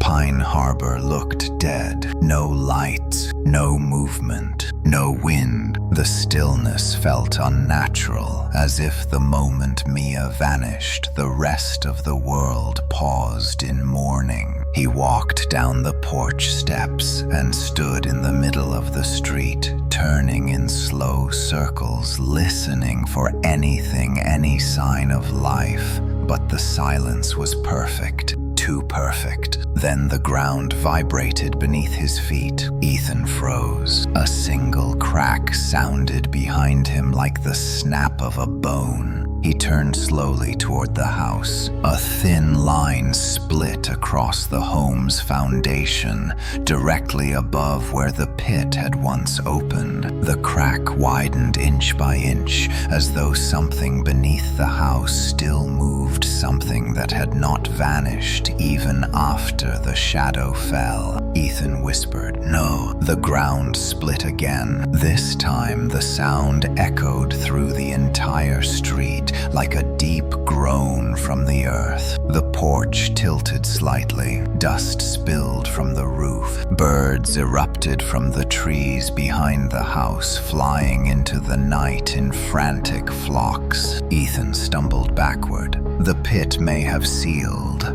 but the energy that fed it had not died. It was shifting, moving, burrowing deeper, like a vein of darkness searching for a new outlet. The crack in the foundation widened violently. A burst of cold air erupted outward, slamming Ethan back a step. A voice whispered from beneath the house, barely audible, yet unmistakable. "You broke the old doorway, Ethan, but another remains." Ethan felt his blood turn to ice. The shadow was gone, but not the force behind it, not the birthplace of the darkness. The pit had been a passage, not the origin, and now that passage sought a new door. Ethan turned and ran. He sprinted through the empty streets, ignoring the pain in his legs. Houses blurred past him. Every corner of Pine Harbor looked wrong now, subtly warped by the shift beneath the soil. Street lights flickered, though no electricity flowed through them. Windows darkened,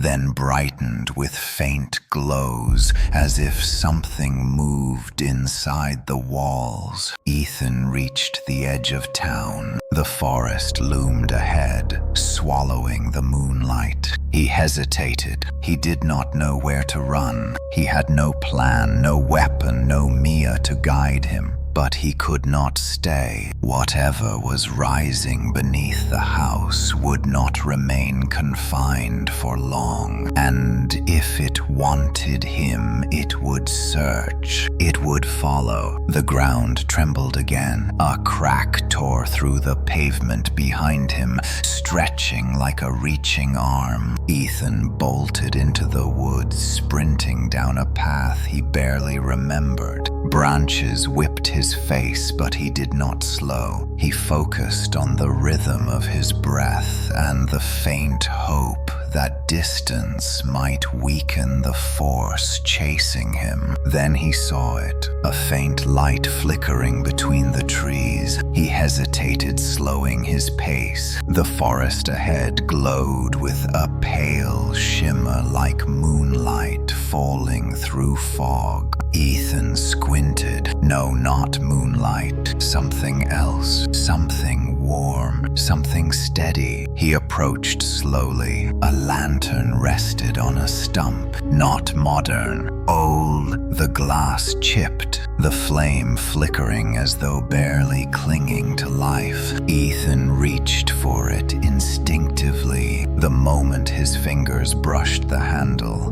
the flame steadied, growing brighter, as if recognizing him. Then a voice came from behind him. "Ethan." He spun around. Mia stood at the edge of the trees, but this time she was not flickering. She was whole, more real than before. Her skin glowed faintly like moonlight on snow. Her outline no longer wavered. She looked calm, peaceful, even though the shadows still clung faintly to the edges of the forest behind her. Ethan whispered,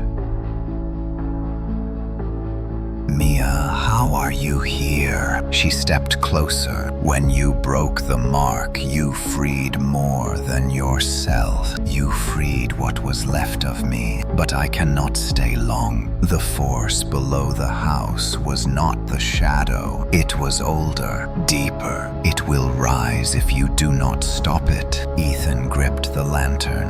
"How do I stop something older than the shadow?" Mia pointed to the flame. "That light is not ordinary. It is the first light that touched the darkness, the original spark. It can close the true doorway." Ethan stared at the lantern, then at Mia. "Where is the true doorway?" She turned her gaze toward the darkest part of the forest. "There, beneath the trees, beneath the roots, beneath the place you thought you escaped." Ethan breathed slowly, trying to steady his racing thoughts. The lantern glowed warm in his hands. Mia stepped closer, her expression soft. "You must go, Ethan, before the earth opens again." He nodded and then asked the question he had feared. "Will I see you again?" She smiled, a gentle, sad smile. "Only if you survive." And with that, she faded into the trees, leaving Ethan holding the lantern alone as the earth trembled underfoot once more. The earth trembled beneath Ethan's feet as he stood alone in the forest, clutching the lantern Mia had left him. Its warm flame glowed steadily, a strange contrast to the cold night air. The woods around him shifted with every gust of unseen wind branches, bending as though listening. Beyond the trees lay a deeper darkness, older than the shadow that once hunted him. He knew this was not just another path in Pine Harbor. This was the place Mia had warned him about, the true doorway, the birthplace of the shadow. Ethan swallowed hard and stepped forward. Leaves crunched underfoot. The lantern's glow spread across the forest floor, revealing twisted roots that seemed to writhe beneath the soil. The air itself felt alive, pulsing with distant vibrations, like a heartbeat buried beneath the earth. He moved slowly, letting the flame guide him deeper and deeper until the sounds of the world faded entirely, leaving only the echo of his own breath. Then he saw it, a clearing unlike the one where he first faced the shadow. This one was circular, unnaturally perfect, as though carved by something with no regard for the natural shape of trees. In its center, the ground dipped inward, forming a wide depression covered in blackened moss. At the edge of the dip stood large stones, half buried in the earth, ancient and cracked, marked with carvings he did not understand. The lantern's flame flickered wildly as he stepped closer. Ethan felt the air thickening around him, pressing against his lungs. He knelt beside one of the stones, brushing away dirt with shaky fingers. The carving engravings were rough, chaotic, more like claw marks than symbols, and yet he knew instinctively what they meant. They were warnings, boundaries, attempts to contain something that had never wanted to be contained. The earth rumbled softly. Ethan looked toward the dip at the clearing's center. The moss shifted, then the soil beneath it began to sink as though inhaling. The ground quivered,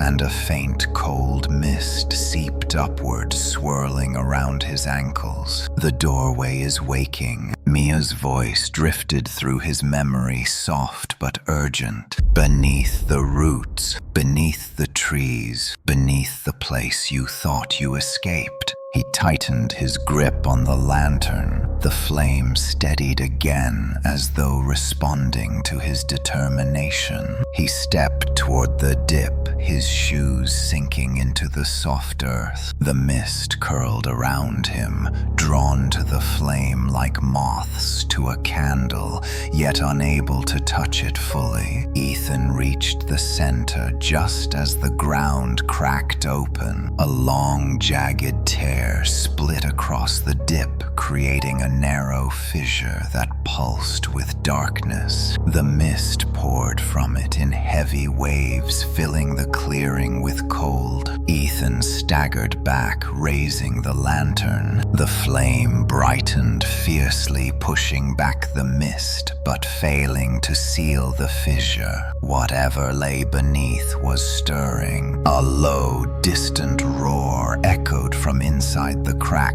Ethan's pulse quickened. This was not the same presence that had formed the shadow. This was more primal, more ancient. The shadow had been its echo, its extension, but this was the source, the sleeping darkness that fed all others. He whispered, "Mia, if you can hear me, please guide me." The wind shifted, branches snapped, and then he heard footsteps approaching through the trees. Slow, steady, deliberate footsteps. He raised the lantern. Its light revealed a figure emerging from the shadows. His breath caught. It was Mia, but not the Mia he had just seen. This Mia was younger, the age she was the night she vanished. Her expression was blank, her eyes hollow pools of gray. Her clothing was torn, stained with dirt and shadow dust. She moved stiffly like a puppet pulled by unseen threads. Ethan whispered, "Mia, no. Please, no." She stepped closer, her head tilting unnaturally. When she spoke, her voice was layered with echoes not her own. "Ethan, why did you leave me here?" He took a step back, heart hammering. "Mia, this is not you. You are free. I saw you. You told me to destroy the doorway, the puppet."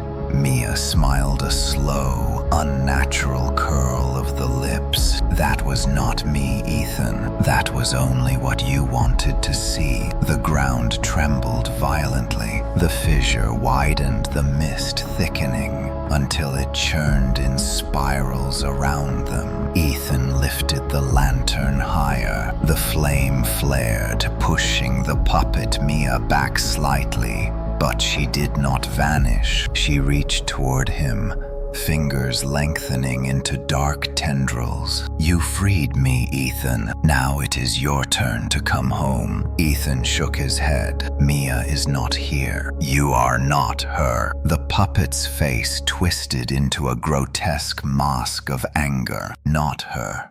But I came from her fear, from her scream, from you." The fissure behind them burst open with a thunderous crack. Darkness poured upward like a fountain, raw and unformed. Shapes twisted within it, long limbs, heads without eyes, shifting in the mist as though struggling to take form. Ethan felt the ground pull downward, trying to drag him into the awakening doorway. He held the lantern tight. "Mia said this light can close the doorway." He whispered to himself, "I have to try." He stepped forward, raising the lantern above the widening pit. The flame pulsed violently. Heat surged through his arm, burning but not painfully, more like energy rushing through him, lending strength he did not know he had. The puppet Mia lunged. Ethan swung the lantern, its light cutting through her form. The shadow flesh peeled away in strips, revealing only smoke beneath. She screamed a shrill, unnatural sound that split the air. The darkness reacted violently. Tendrils shot upward, reaching for Ethan,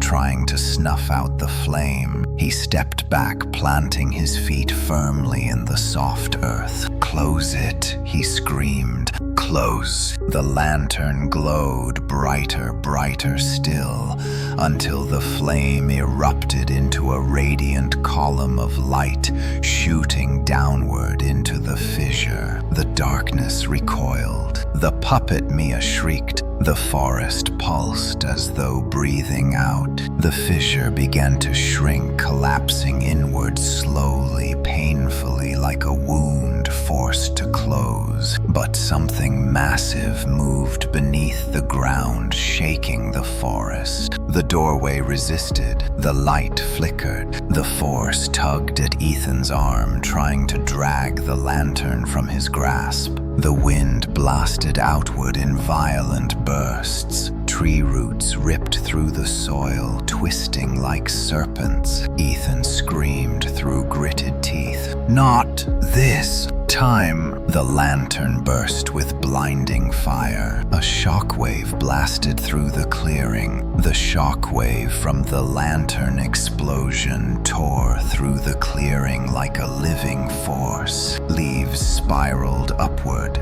Branches snapped and flung themselves outward, as if the forest tried to pull away from the blast. Ethan staggered back, nearly losing his footing as the earth quaked beneath him. The lantern in his hand had shattered into a spray of embers that hovered in the air, refusing to fall as though held up by an unseen hand. For a moment there was only silence. Then the mist screamed. It recoiled into itself, forming spirals that folded and unfolded like frantic breaths. The fissure flickered with bursts of pale fire, as if the light was burning it shut from within. Ethan shielded his eyes. The ground trembled again, but this time the vibration felt weaker, less certain. He dared to hope. Maybe the doorway was closing. Maybe Mia had been right. But hope lasted only seconds. From the collapsing fissure rose a single arm. Not a human arm. Not a shadow arm. Something in between. Thick like charred wood, yet shaped with precision. Its surface glowed with cracks of red light, as though molten inside. It clawed upward, gripping the edge of the pit. The ground hissed beneath its touch, scorching instantly. Ethan froze in horror. The puppet Mia had been a warning. This was the true form of what slept beneath the shadow. A second arm rose, then a dark, shapeless head crowned with jagged ridges. No eyes, no face, just a void that swallowed the light around it. Mist clung to its shoulders like veils, trembling in fear rather than allegiance. Ethan stepped back. This thing was not the shadow. It was the shadow's creator, the one that birthed darkness itself. As the creature dragged itself upward, the fissure widened again, undoing the lantern's work. The ground split in violent jerks. Roots tore free. Stones rolled into the pit.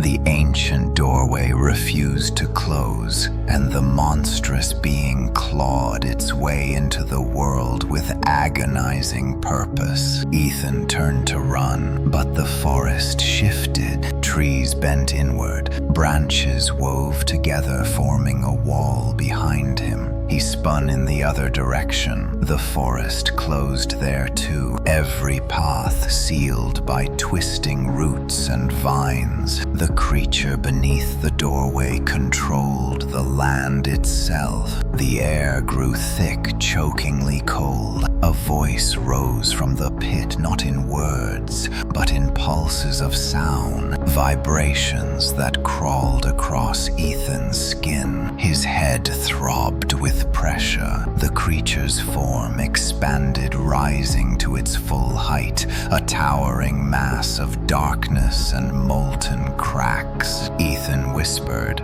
"No, no, no." He gripped what was left of the lantern. Only its metal frame remained intact, glowing faintly with leftover heat. The flame was gone. The light that had chosen him had vanished in the explosion. He was defenseless. The creature stepped forward. Each impact shook the earth, sending blasts of cold wind across the clearing. Its molten cracks brightened with each step as though rising from a furnace deep below. The mist that once served the shadow now retreated from its creator, curling along the ground like frightened animals. Ethan stumbled back until he hit a twisted tree trunk. There was nowhere to go. A whisper drifted through the clearing. "Ethan." He lifted his head. Mia stood at the edge of the darkness, but she was nearly invisible now, her glow fading rapidly. She looked as if she were being pulled apart by the very air. Ethan reached toward her instinctively. "Mia, no. You have to go." She shook her head. "My time is almost gone, but you must listen. That is not a creature. It is a wound, a tear in the world made long before we were born." Ethan stared at the towering figure. "A wound? How do I fight a wound?" Mia pointed to the shattered lantern frame. "That lantern held the first light, but it chose you, Ethan. The light is not gone. It moved. It is inside you now." He felt his breath catch. "Inside me." "Yes," Mia whispered. "The lantern awakened what you already carried. Your fear kept it buried, but now that fear is broken. Use it, Ethan. Call the light." The ground shook violently. The massive creature's head twisted toward Ethan, sensing something changing. Its molten cracks flared brighter. It let out a deep, earth-rattling pulse that knocked Ethan to his knees. He gasped. "I do not know how to call anything," he whispered. "You already did," Mia said. "Every time you stood against the shadow, every time you refused to obey it, every time you remembered me without fear." The creature raised an arm the size of a tree trunk. It prepared to strike. Ethan squeezed his eyes shut. He pictured Mia's last smile, her voice telling him not to fear. The moment he broke the last drawing and shattered the shadow's bond, He felt heat on his fingertips. He opened his eyes. Light. It flickered faint like a spark on the edge of existence. But it was real, a small, bright point forming in his open palm. It hummed softly, as though waking slowly from a long sleep. The creature recoiled. Ethan rose to his feet. The spark grew brighter, spreading across his palm like threads of liquid fire. His fear melted into something new resolve. His heartbeat steadied, his breath evened. He stepped forward. The spark pulsed again. The creature roared silently, cracks of molten red erupting across its torso. It charged. The ground buckled, roots shattered. Ethan did not run. He raised his hand and shouted a word that came from instinct, not memory. Enough. The spark erupted. Light exploded outward in a wave so fierce the forest bent backward. The creature slammed into the wall of brightness, its entire form shaking violently as pieces of molten shadow cracked off its body. The wave intensified. Ethan felt the force tearing through him.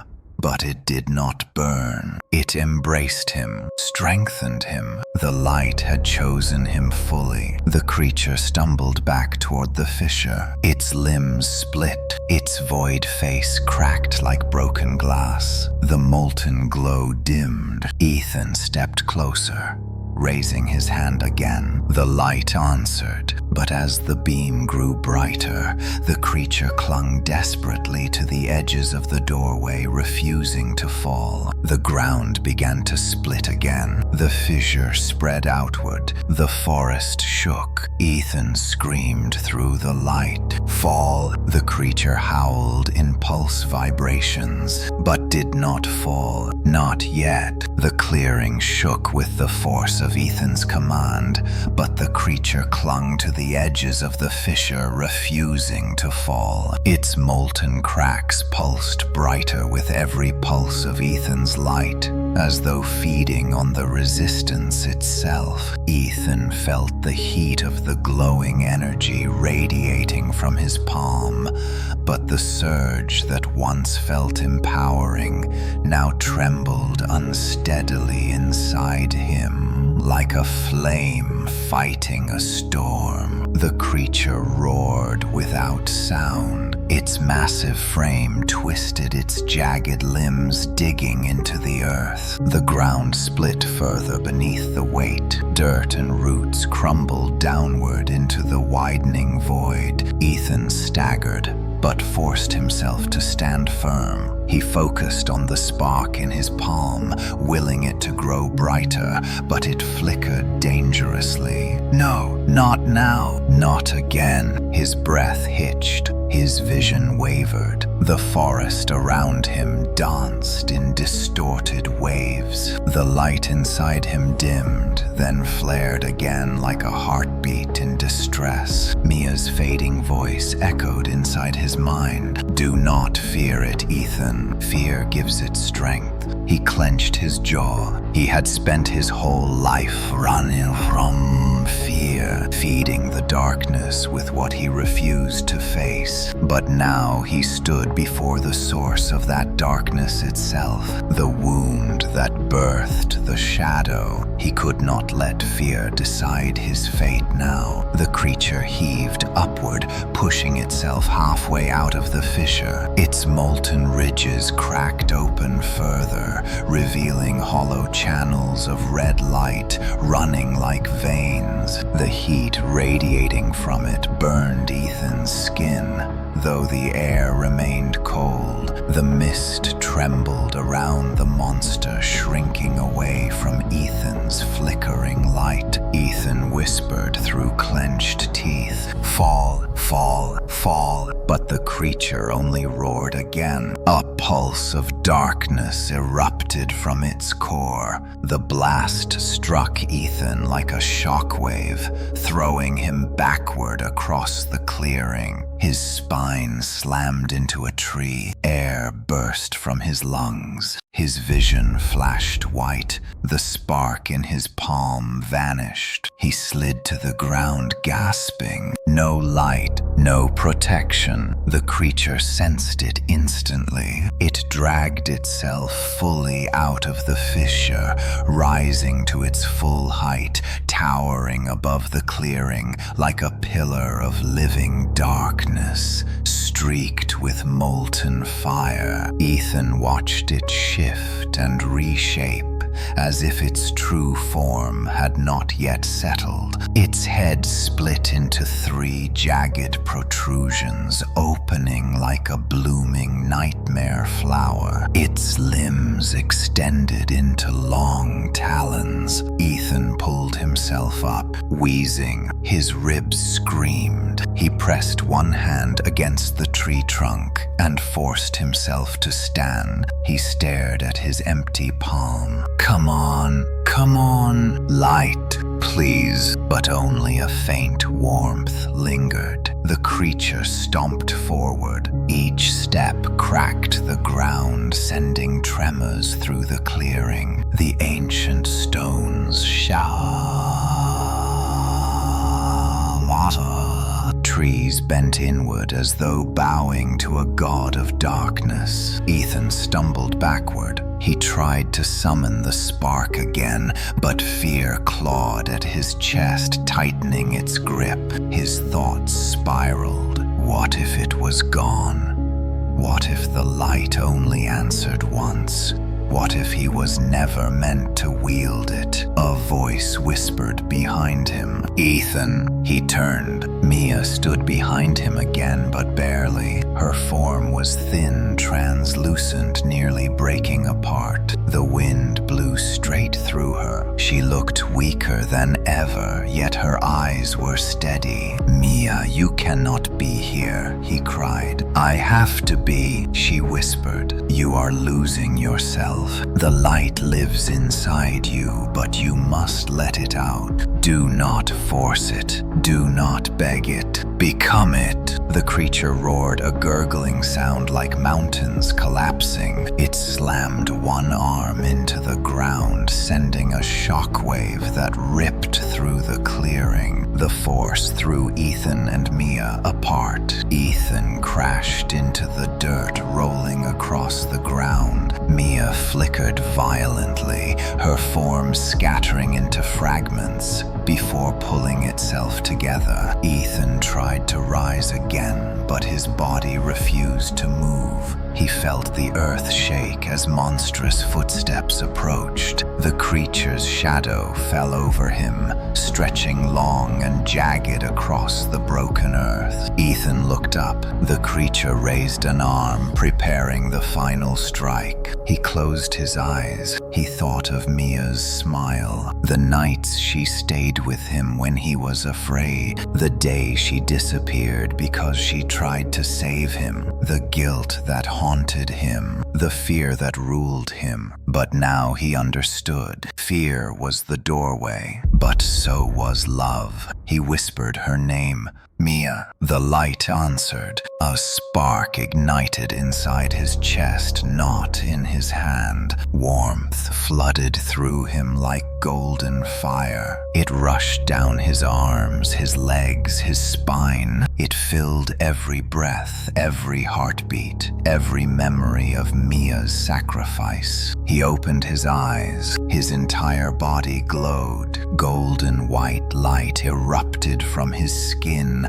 dripping from him like liquid fire. The ground beneath him vibrated, reacting to the surge. The clearing brightened as though dawn had broken inside it. The creature hesitated, its arms still raised, hovering above Ethan. Ethan rose to his feet, not with effort, but lifted by the light itself. His feet hovered slightly above the ground. His pain vanished, replaced by radiant energy. The creature roared and struck downward. Ethan raised his hand. A barrier of pure light burst outward, stopping the monstrous arm mid-strike. The ground around the point of impact shattered, sending fragments of earth in every direction. Ethan did not flinch. He stepped forward. The light followed him, swirling in waves. The creature recoiled, stepping backward toward the fissure. Ethan's voice boomed across the clearing, though he barely recognized it. Fall! The creature shook violently, its molten cracks breaking apart faster. Steam rose from its body. Its limbs shattered like brittle stone. It stumbled backward one step, then another. Ethan raised both hands,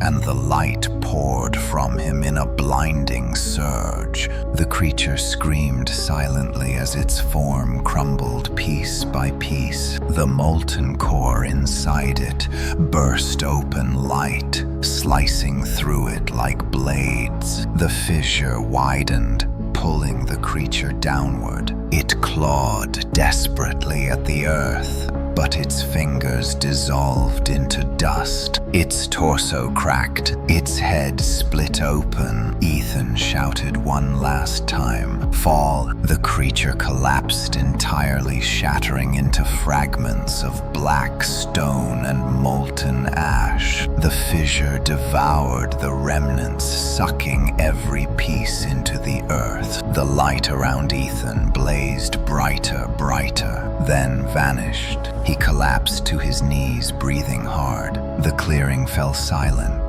The doorway was closed. The creature was gone. Mia stood across from him, her form impossibly calm. The glow around her looked softer, more complete. She approached him slowly, her expression peaceful. You did it, Ethan. You faced it. You ended what began that night. He nodded weakly, tears filling his eyes. Mia, are you free now? She smiled. Yeah, you freed me and yourself. She reached toward him, her hand passing gently through his. But I cannot stay. Ethan swallowed. I know. Mia's glow began to fade. She whispered her final words. Live without fear. And she vanished completely. Ethan remained kneeling in the clearing, alone but free. At least he hoped so, because deep beneath the earth he felt one last faint vibration. A heartbeat, but not the creature's. Something older. Ethan remained kneeling in the clearing, his chest rising and falling with each shaky breath. The silence around him was vast and unnatural, yet comforting in a way he had not felt since childhood. The creature was gone. Mia was free. The doorway was closed. And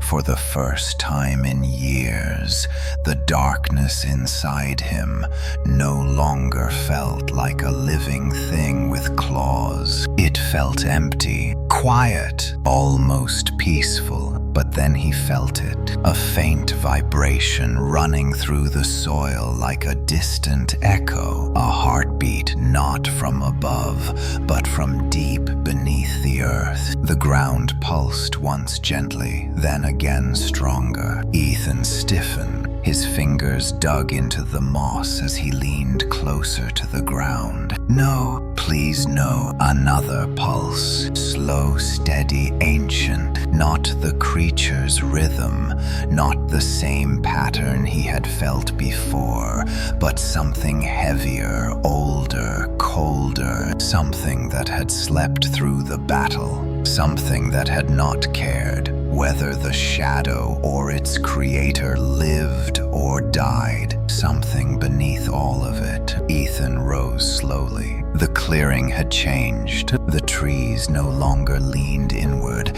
as if strangled by darkness. They stood tall, straight, like guardians relieved of a burden. The air felt lighter, though cold currents still drifted through pockets of mist. But the center of the clearing was not the same. The fissure had sealed, yet the ground remained darker than before, as though stained by what had crawled out. He stepped toward it. The soil trembled faintly beneath his foot. Ethan withdrew his foot immediately. His pulse quickened. He looked around desperately for a sign of Mia, a final whisper, a flicker of her glow, but the clearing remained empty. He was alone again. He swallowed and forced himself to breathe. The faint warmth of the light inside him still lingered like embers beneath ash, but the battle had drained him. He did not know if he had enough strength left for anything more. The heartbeat pulsed again, this time louder. Ethan stumbled backward, eyes widening as cracks spread across the sealed ground like spiderweb fractures. A thin line of cold mist seeped upward, not violently like before, but softly, cautiously, as though testing the air. No, this cannot happen. I closed it, but the earth did not care, because the doorway he destroyed had not been the only one. A deep rumble crawled up the trees, causing leaves to tremble. Ethan fell to one knee as a wave of cold swept across the clearing, freezing the air in his lungs. He gripped his chest, gasping. The heartbeat grew louder, and then a whisper rose not from the ground, but from the forest. Ethan. He spun around. A figure stood between two trees. Not Mia, not a shadow. A boy, thin, pale, trembling. His clothes were ragged as though ripped by the forest itself.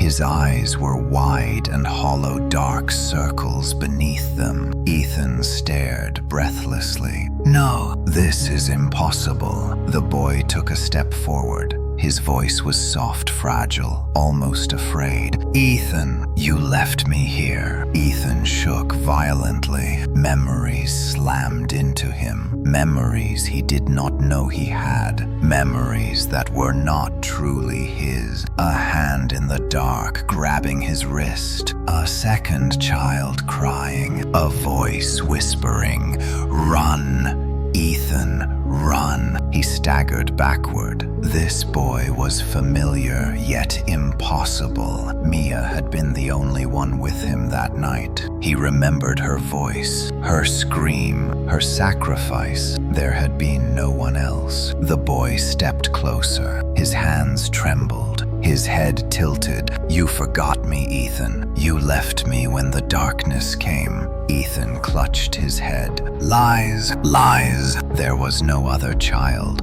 Mia and I were alone, but the boy's eyes held something terrifying. Recognition. The heartbeat below thundered again, sending a shockwave across the clearing. The boy didn't flinch. Instead, he raised a hand, pointing toward Ethan. "You woke it, and now it remembers. And so do I." The ground in the clearing cracked wide. Ethan fell backward as the soil split open, revealing not molten light, not shadow smoke, but roots. Massive, twisted, ancient roots pulsing with dark energy. They writhed like serpents, as if remembering how to move after centuries of stillness. The boy stood at the center of the clearing, unafraid. Ethan shouted, "Get away from it!" But the boy only smiled, a sad, impossible smile. "It chose me before it chose you, Ethan." The ground erupted. Roots exploded upward, forming a spiraling structure as tall as the trees. They twisted and intertwined, revealing within their formation a hollow space.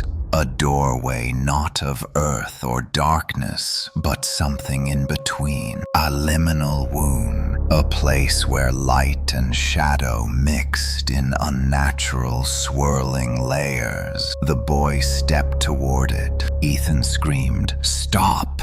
Do not go near it." The boy turned slightly, his face unreadable. "I did not survive that night, Ethan, but something else did." Ethan froze, his breath caught painfully. No, that is not true. I would remember another child." The boy's smile widened. "That is why it hid me." The roots pulsed with the ancient heartbeat, their glow deepening. The doorway beneath them spiraled open, revealing a tunnel descending into the earth. Ethan felt the light spark faintly within him, reacting to the change. The boy stepped aside, pointing at the doorway. "It wants you, Ethan. It has always wanted you. The shadow was only its messenger. But now that you have awakened the light, it wants that too." Ethan shook his head violently. "I will not let anything else come through." The boy's voice shifted, cold,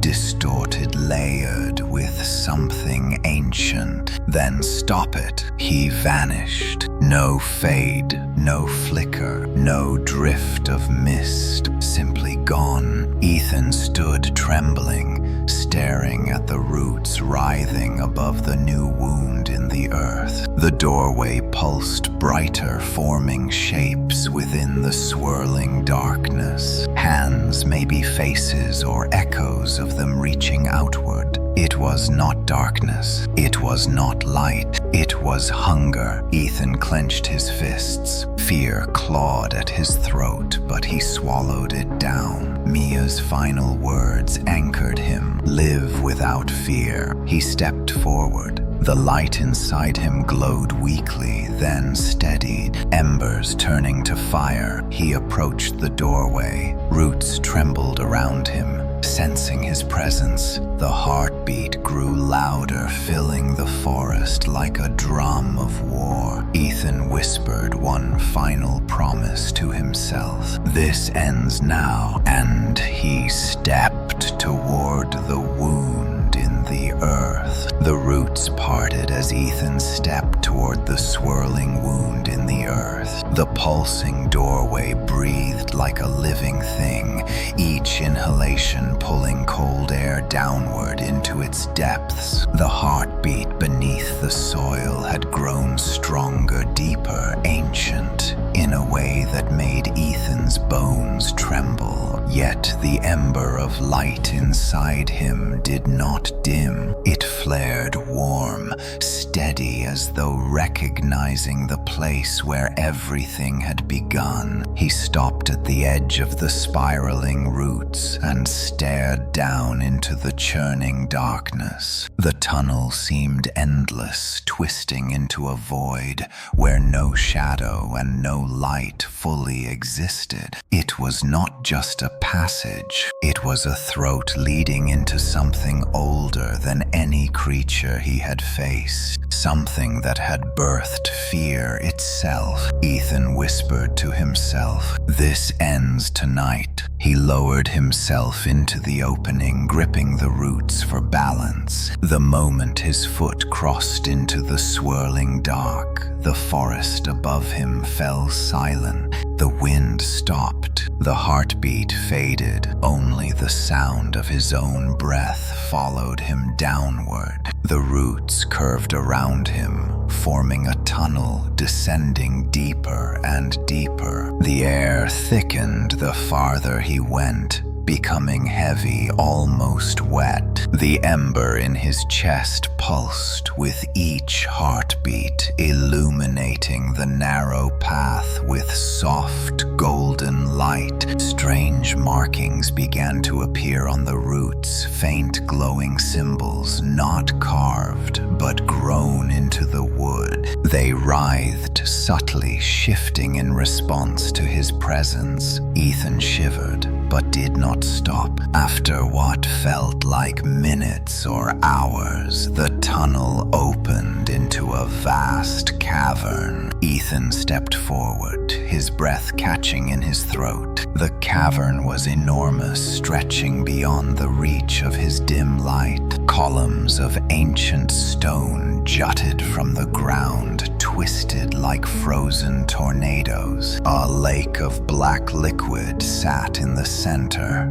its surface still as glass. The air hummed with presence, not hostile, not welcoming, simply aware. Then the heartbeat returned, but it was not from the earth anymore. It came from the lake. Ethan approached the edge cautiously. The liquid rippled, though nothing touched it. Reflections swirled across its surface, forming shapes he could barely recognize. Faces, eyes, mouths, echoes of things that had once existed. He whispered, "Mia, if you can see me now, please guide me." The lake stirred. A shape rose to the surface. Not the molten creature from before, not the shadow, not the puppet. Something entirely different. The surface bulged upward, forming a sphere of liquid darkness. Slowly, it twisted into the shape of a human torso,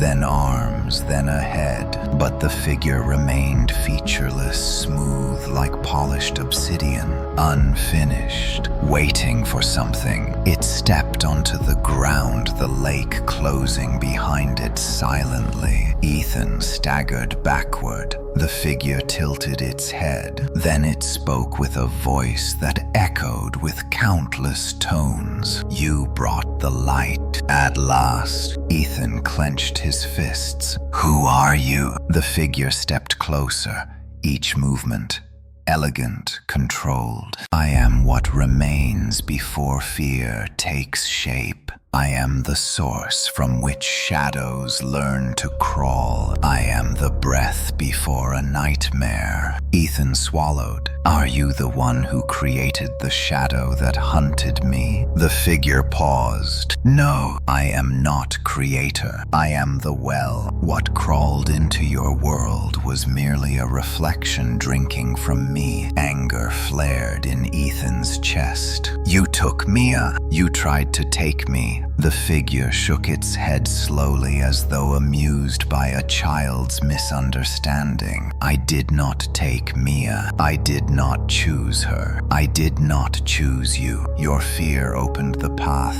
Your memory kept it alive. Your guilt fed it, not I." Ethan's jaw tightened. "Then why am I here?" The cavern quaked faintly. The figure lifted a hand pointing toward Ethan's chest. "Because you carry something that does not belong to you. The first light, the spark that once sealed me long ago. You did not summon it. It awakened in you when you remembered truth, when you faced fear without running." Ethan felt the ember inside him glow. "Then what do you want from me?" The figure's smooth face leaned forward. "To take it back." The cavern trembled violently. Ethan stepped away instinctively. "No, you cannot have it." The figure moved with blinding speed, grabbing Ethan's wrist. Its touch was icy, burning his skin instantly. Ethan cried out and tried to pull away, but the figure's grip tightened. "Fear is a doorway," it whispered, "and you have opened many." Ethan forced himself to look at it directly. He felt fear clawing at his chest, but he pushed back against it, remembering Mia's last words. "Live without fear." The ember flared. Light erupted from Ethan's skin, throwing the figure backward. Its body hit the cavern wall, cracking stone. The figure rose slowly, its form rippling with distortions, as though attempting to reshape itself. The light is not yours, the figure said. It never was. Ethan steadied his breath. It chose me. It stepped forward again. No, it searched for a host, any host, and you were weak enough to give it room. Ethan shook his head. Not anymore. The figure lunged. Ethan raised both hands. Light shot outward, forming a barrier. The impact shook the cavern, but the barrier held.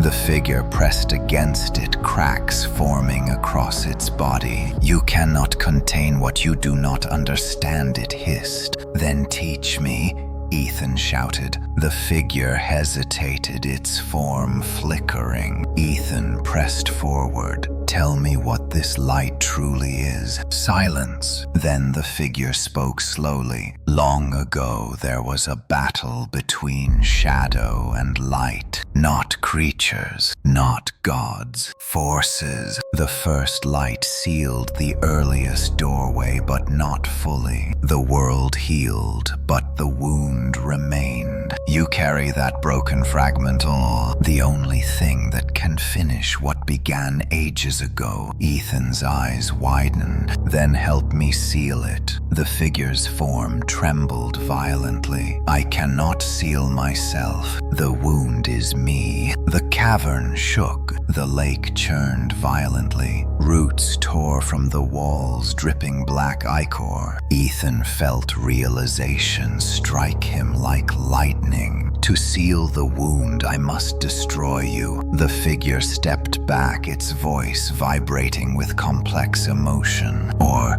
become me. Ethan froze. The words hung in the cavern heavier than stone. Fear clawed at him.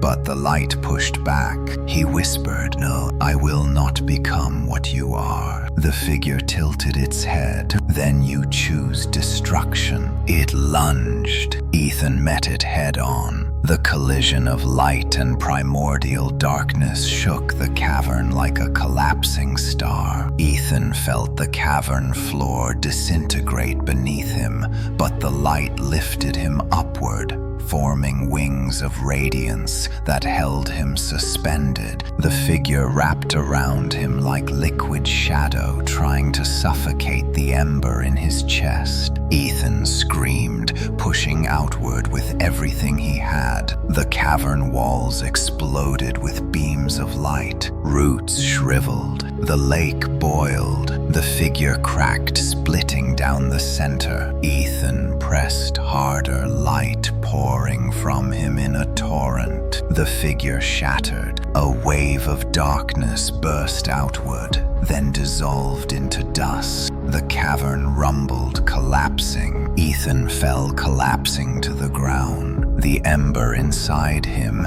dimmed, flickering softly. His body trembled, his vision blurred, but the cavern was silent now. The heartbeat was gone. The doorway was closing. Light flooded the cavern, pouring through cracks overhead. The roots unwound, revealing the tunnel back to the forest. Ethan rose, barely able to stand. He whispered Mia, and for a moment he felt a warm hand on his shoulder. You did it, Ethan. He looked up, tears blurring his sight. The forest above him glowed with dawn. The doorway was gone. The darkness was gone. And Ethan breathed freely for the first time in his life. The world felt new, but deep in the fading caverns a final whisper rose. Not all wounds heal cleanly, and some leave echoes. But for now,